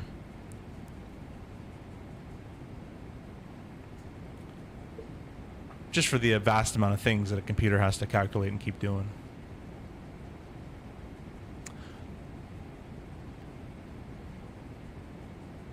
Did I just hear peas and poos? yeah, belts off, pee and poo. Do they have full motion CRJ sim? Yeah, they do. Yeah, definitely do. Nice win, weird. Automated the check. Nice and weird. Automated the clock, AP startup, but no auto brakes, auto throttle. wonder if it was a limitation on the CRJ. It's mainly money. The Bombardier Challenger jet, which is a smaller CRJ, has auto thrust, but airlines just did not want to pay for it. So that's the reason. It definitely could have auto thrust, but yeah.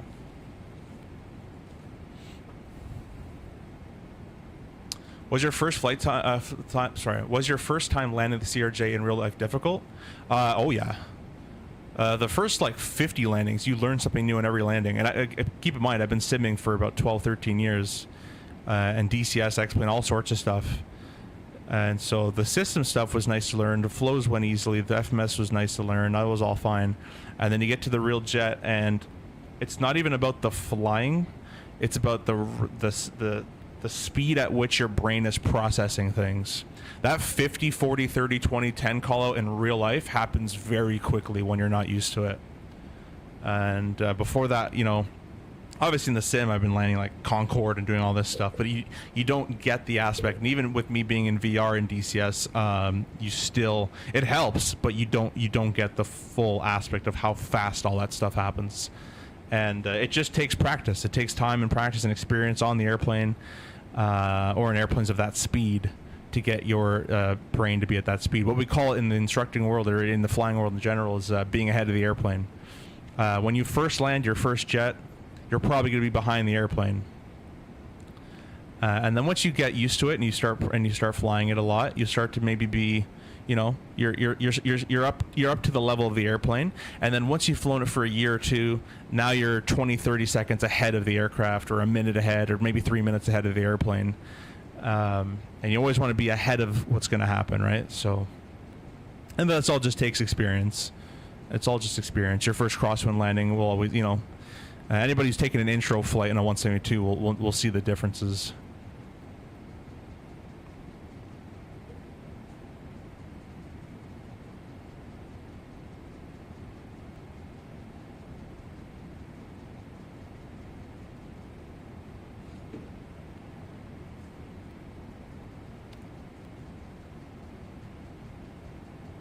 No way, first streamer to fly into my home, Grenada. Really? You rock, dude. Thanks so much. I appreciate that, Skyfall. I don't think I'm the first one, though. There had to be other people that have done this flight. Beautiful, beautiful scenery. I wish I grew up here. There's a little airport down there.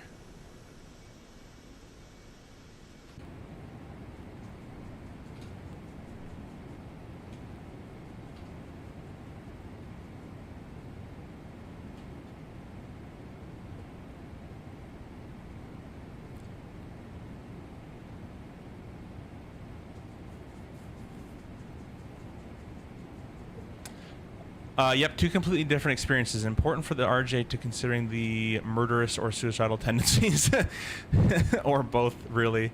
Stay ahead of the aircraft. Yeah, yeah. Regardless, you're flying. Try to stay as far ahead of the airplane as possible. And if you're a recently licensed, it's a bit, you can really notice it on this as well, especially as an instructor. When you fly with a recently licensed private pilot license person, and then fly with a recently licensed commercial pilot license person, they both know how to technically fly and operate the airplane, but the recently licensed, a little bit more experience than the commercial licensed pilot person, only has 100 more hours usually. But you can see such a vast difference. They're more calm, they're more in control, they make better decisions, they're more ahead of the game, and that's the same thing with your real world flying. And even coming from the sim world, going to real world flying, I simmed for about 8 years before I flew real world, and went in depth as much as possible with all the DCS stuff and flight sims and all that. Even that, there's still a massive learning curve for real world stuff, and it may not be the systems, but it's just everything else. All right, with 310,000 land lights can be selected on. We can go ahead and give them a chime. The pressurization looks fine as well. It's going to say more drag, aren't you? You are going to say more drag. And then you put the power up. Oh, that's because my physical throttle moved. Oops. Never mind that.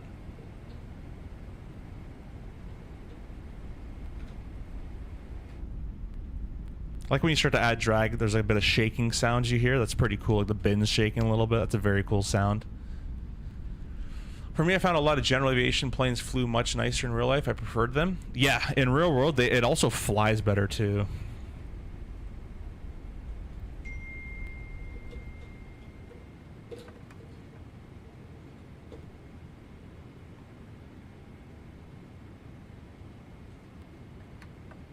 Go ahead and arm those boards.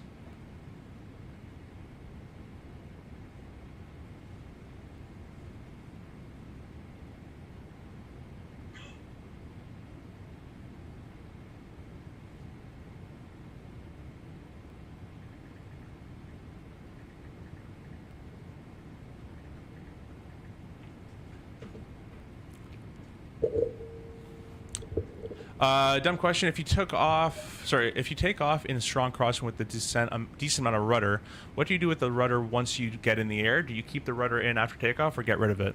So you'll be taking off. Let's say you have a decent amount of left rudder in. This means you should also technically have a decent amount of right aileron in to combat that wind. Because if you have a right headwind, you're going to need to go ahead and combat that wind with right aileron. So as you rotate, you're going to take off initially with that rudder and with that aileron still in the wind. And as you keep taking off, you're just going to smoothly start to release the rudder and neutralize it. And as you need aileron, whatever you need yoke-wise, do what you need yoke-wise. But rudder, you're going to start to smoothly neutralize it as you take off. And that's where the difference between on the takeoff, when your wheels are both on the ground, your track and the heading are the same. As soon as the wheels lift off the ground, you now begin with heading and track. Heading's where the nose is pointed. Track is where you're being carried with the with your wind there along across the ground path. Hey, my friend Captain Jack, welcome. Says good afternoon. Working, but gotta run to site. Hope you're all well. Would love to catch up with you soon. Yeah, it's been a long time. Been a long time since we've chatted. Thank you so much for stopping by. It says like number 27. Recently got accepted in the SkyWest Cadet program. Race to 1,500 hours is on. Hey, don't race, man. Enjoy it. Just enjoy it. The spoilers are extended. We're gonna reduce our speed a little bit here. About 220 knots. Actually, we still got time. We still got a little bit of time. We'll do VNAV things.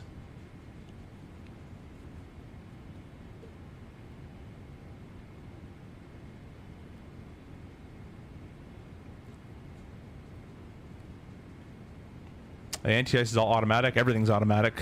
So we'll just sit here and press a few buttons. No worries, Maddie. Yeah, if you held the rudder while you took off, then you'd start into a off into a bit of a slip or skid depending on where your aileron goes into. But you start to yaw in that direction. You don't want to do that.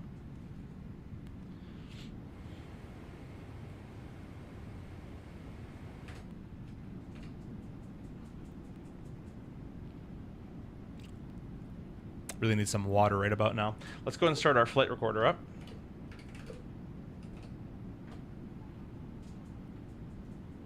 Gonna do Kathmandu to Paro in my stream. Wish me luck. Good luck, my friend. Good luck. What plane are you gonna do that in?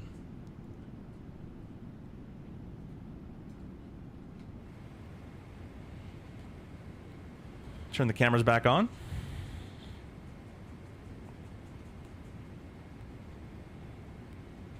All right, let's start slowing this thing on up.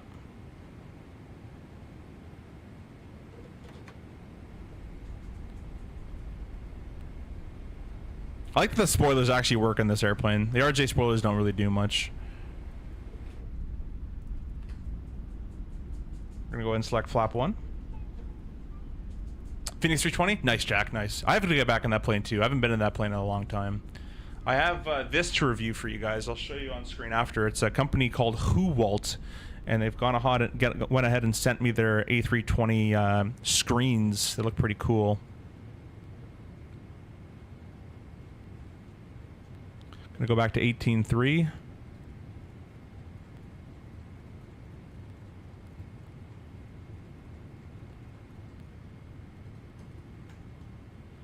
Select flap 5.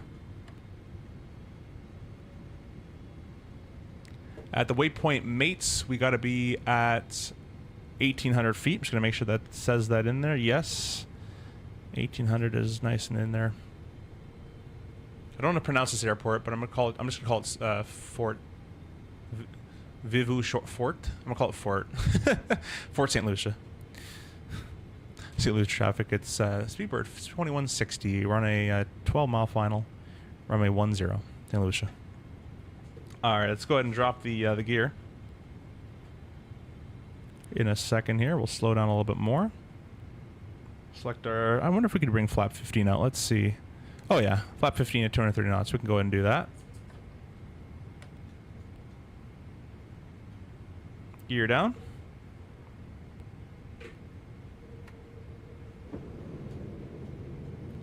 We are on the VNAV path. I'm gonna make it hard at mates, 1800.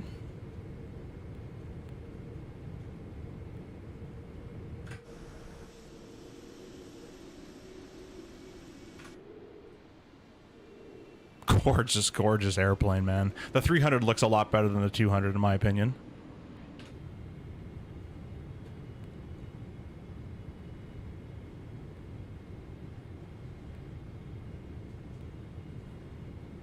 I'll keep about 160 to about a 5-mile final or so. See the runway's already in sight out there. I'm gonna press the record button on a replay. Guys, don't know which one to get for my first purchase, Pmdg 777F or MD-11. That's a very hard choice, Shaylee. That's a very hard choice you have ahead of yourself. I say get both. No. I think you'll enjoy the 777. Both, so I'll talk more on after landing, but both are very severely automated. It basically comes down to, are you okay with flying maybe more fictional routes with the MD-11, or do you want more real-world routes that the 777 would fly? The 777, in my opinion, flies a lot nicer. It's a very, very good flight model in that MD-11. So it's a really hard choice you got to have yourself. But anyways, flap 20.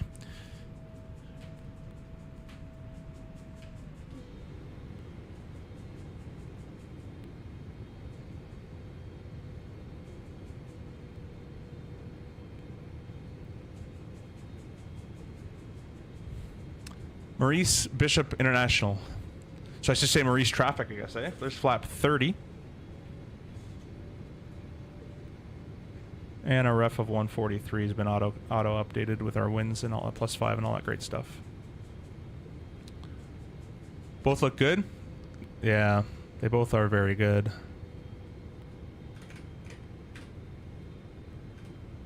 Oh, a little bit of a wind hit right there. Get your landing rates in chat, guys. We're gonna go and disengage the autopilot.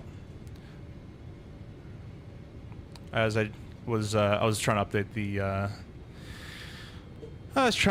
the overlay, so I missed the VNAV altitude on the VNAV there. But we'll get back. We got to be stable with 500 feet on the visual approach, so we should be more than fine here.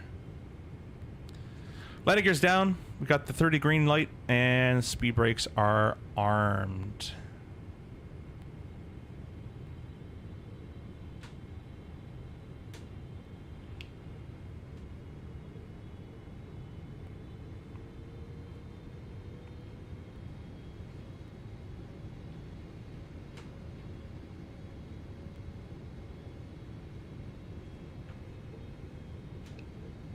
So you're saying touching the trim button Minimum.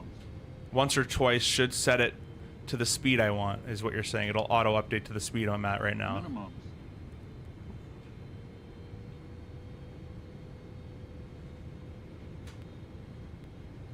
That might actually work. That feels kind of good now. Maurice traffic sounds good. Maurice traffic at speed bird 2160. We're short final. We're 1-0. Maurice. 400. And with stable through 500, and we're obviously visual landing called a million miles earlier. Forgot my lights. Go and throw those on. Very nice and easy with the PU Air Korea panel. Correcting a little low. Don't go nuts, 777. Don't go nuts on the power. Go nuts on the power. Correcting on our center line here.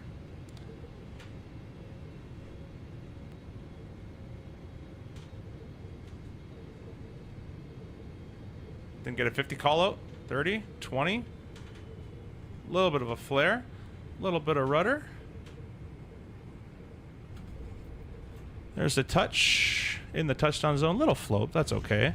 Reverse is green. Holding a little bit of rail input in for the win there. The 777 is, I'm sitting so high, I'm not used to it. I'm like, oh my god, we're so high on final there, but I'm like, oh no, we're actually already at 50 feet off the numbers.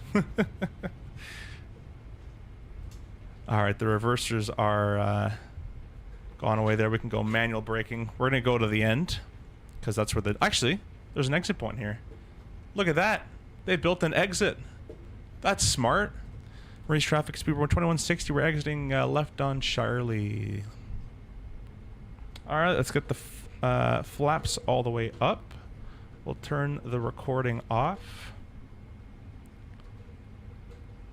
Get those spoilers up as well. Do a nice big left-hand turn. APU starting up. We got our turn off, our landing lights off, strobe light off.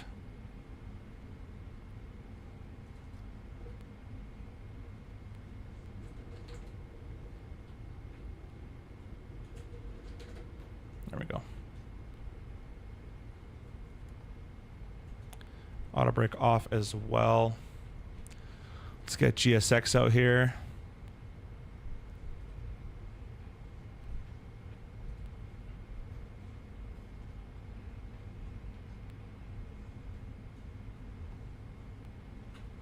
Let's see if we can see our ground crew. They're over there.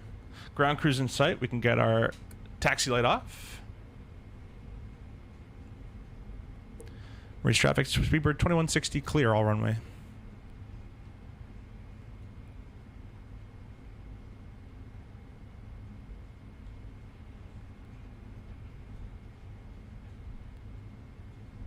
I'm going to see how well I can do this.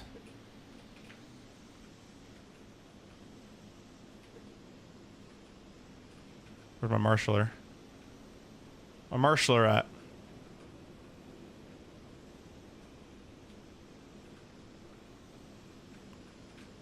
Oh, he's in.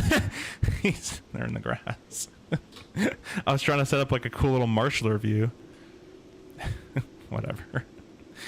Good old GSX. I'll turn the cameras off.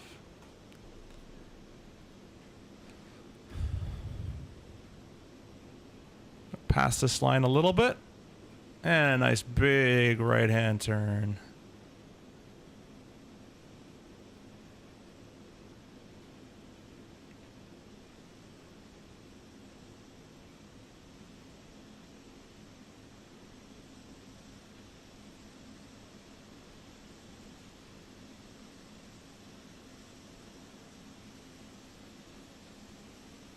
Be my own marshaller.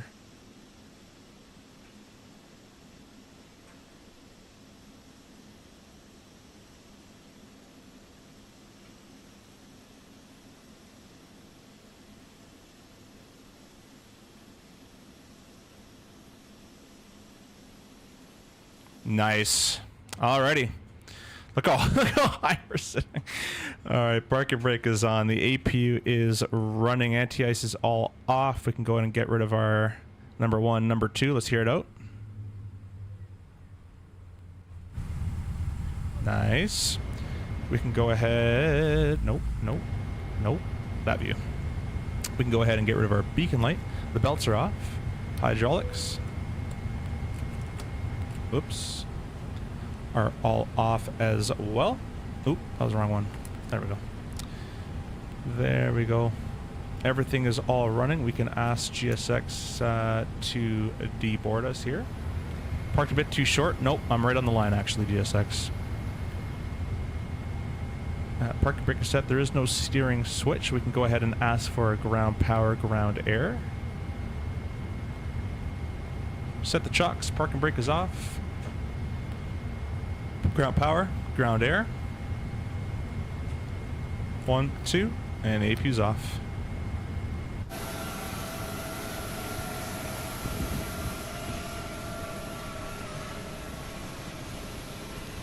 Well, there you have it, guys. There is the flight from Maurice International to St. George in Grenada, and now and back. So we just did the return flight there. I think a pretty good landing on the way home as well, if I don't say so myself. A little long, tiny long, but that little trick, Maddie, thanks for the little trim trick about just hitting the switch once or twice once you got it nice and set. I'll be using that for sure from now onwards in the 777. Thank you to everyone who joined. All the streamers we had join as well. We had Captain Canada join, so thank you so much for stopping by if you're still here.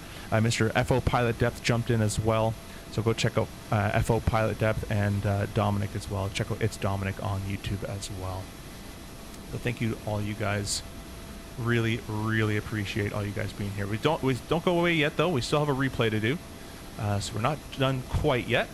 Matty says, for example, if trim reference speed was set to 150 and your current speed was 145, just clicking the trim switches would set the reference speed to 145. Okay, perfect. Yeah, it seemed like it worked. The trick part is that you can't see the reference speed. Yeah, that's okay. I don't really need to see it now that I know that system's in there. I don't need to see it. I'll just get everything nice and stable. Click the button, and we're good to go. And I felt the difference on the approach there for sure. So thank you so much for that. All right, guys. It looks like he's given up. Look at those engines, man. Look at the size. They're huge. All right, let's go back here. We'll do the replay for you guys now. Go away. Useless. We'll press this button, that button. Nope. This button, this button, this button. And we want final approach. We'll go ahead and set our flaps to the 30 position.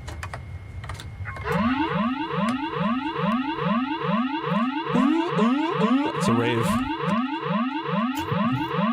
Is there a shut up button? I wonder why it's doing that.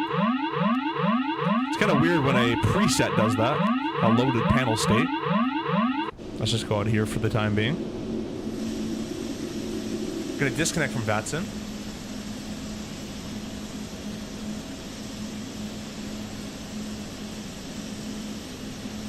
And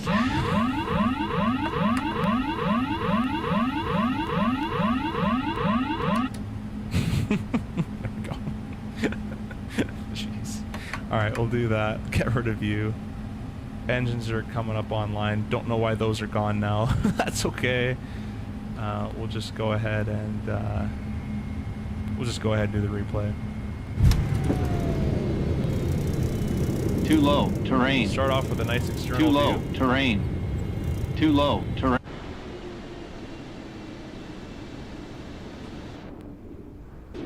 Damn it. Chase plane, don't move. Can I lock chase plane? Is that a thing?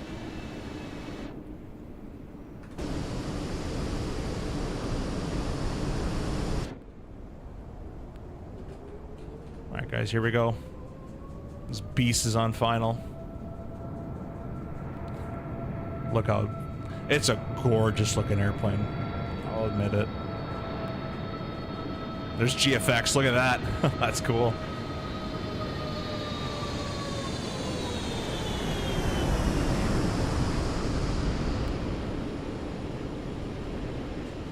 Nice, get her down and stopped.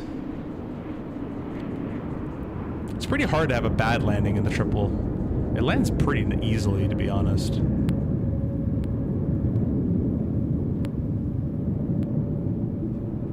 What a plane. Yeah, it's gorgeous. Let's go back here. We'll do some wing views for you guys. And me, I want to see this thing. Go from this side. That one looks nicer. That's gorgeous. Look at the water. I swear, this sim looks better and better every day.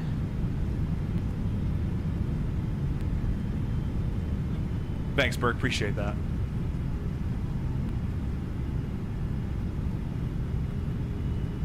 Get the sounds up for you guys. I think they're already up there for you.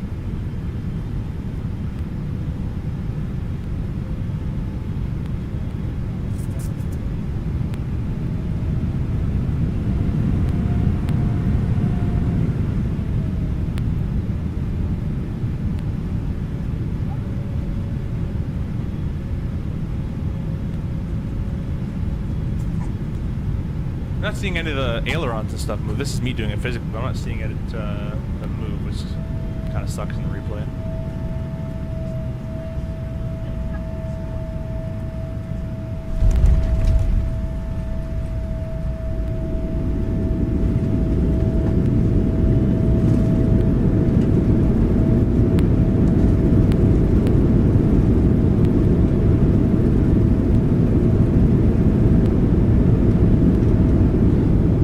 This thing, I think I've landed this at the Toronto Island Airport a long time. That was back in FSX days, but it is very impressive what you can do with it.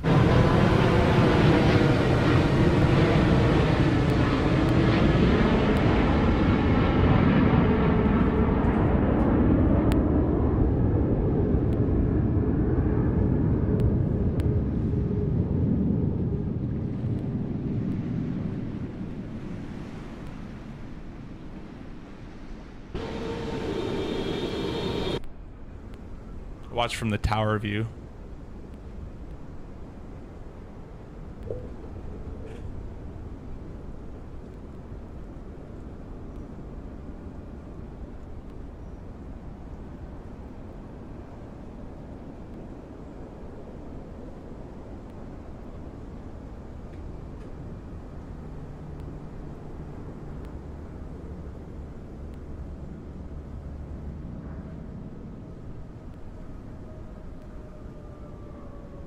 Yeah, I played a little early. Big kick of the rudder.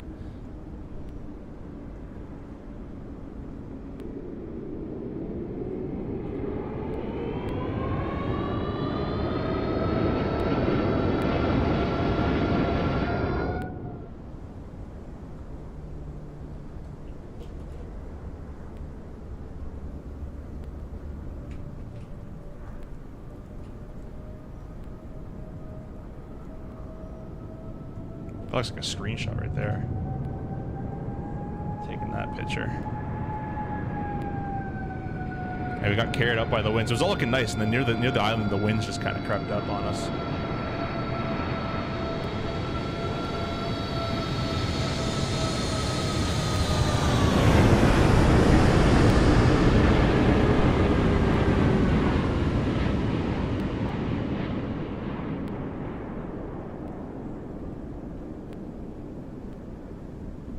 Beauty.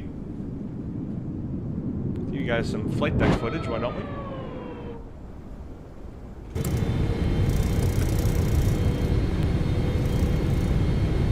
Don't sink.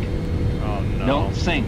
Every time this don't sink. Don't sink. Too low. Terrain. Don't sink. Too low. Terrain. Too low. Terrain. Too low. Doesn't Terrain. Alright, whatever. Too low. Sorry, Terrain. guys. Too low. Terrain. I don't know why my replay doing Too low. Terrain. Too low. Terrain. Too low. Terrain. Too low. Terrain. Too low. Terrain.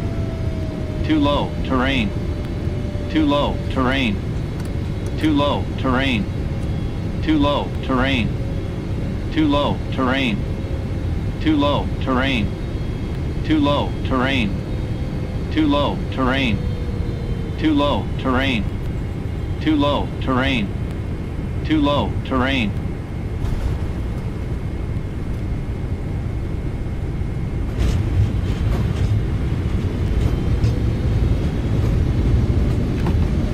Too low. Terrain. Don't sink. Too low. Don't terrain. Sink. Too low. Terrain. Too low. Terrain. Too low. Terrain. Too low. Terrain. Too low. Terrain.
at that engine wobble. That looks great. The animations on this airplane have come a really long way.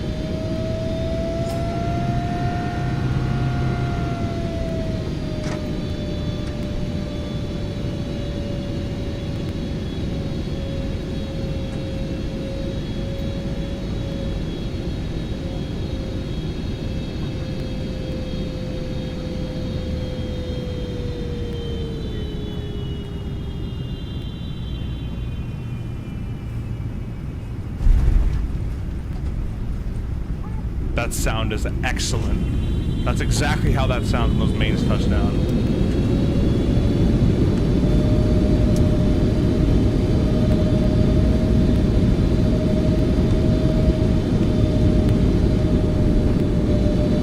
Alright guys, well, we're gonna start ending around here. We'll do a couple more replays for you.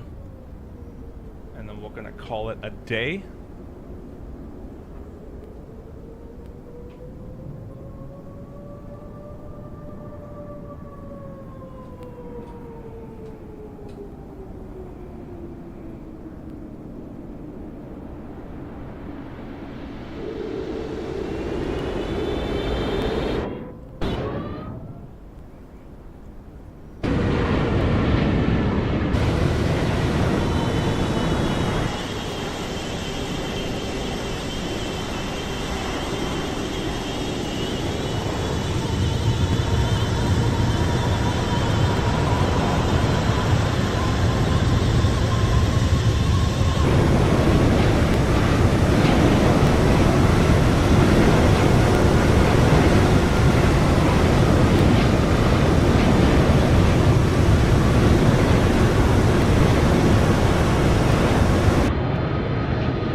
Alright guys, thank you so much. We're going to end the stream out here. Really appreciate all you guys being here and watching. We may stream again tonight. Most likely tomorrow though, as I'm off till Thursday. Might pick up a trip maybe, we'll see. And I think I might be flying the 777 again. This thing's quite nice. I do have to fly the RJ though, because you guys did vote for the CRJ. So try to get in one of those flights as well. Keep an eye out for the next tutorial series on the CRJ, as we have that part 3 coming out shortly soon, and also some hardware videos on the PR Korea 777 lighting panel. I will be making a review on that, and the Huwalt A320 screens. I don't really know what to call them. I guess displays. There you go. Anyways, guys, thank you so much for watching. We'll see you in the next one. Burke, sounds good. Learned a lot about the 777. Thanks so much, Burke, for jumping in. Charlie says what you was going to say about the MD-11. Oh, Charlie, the MD-11 versus the 777. They're both very automated. They're both heavy aircraft. If you don't care about flying real routes all the time, the MD-11, I would personally go with that one. I just love that airplane. But this airplane's good too, and if you do like more of a real route structure and a wide variety of routes you can do, the 777 is much more widely used, obviously, than the MD-11 nowadays. But they're both fantastic. You can't go wrong.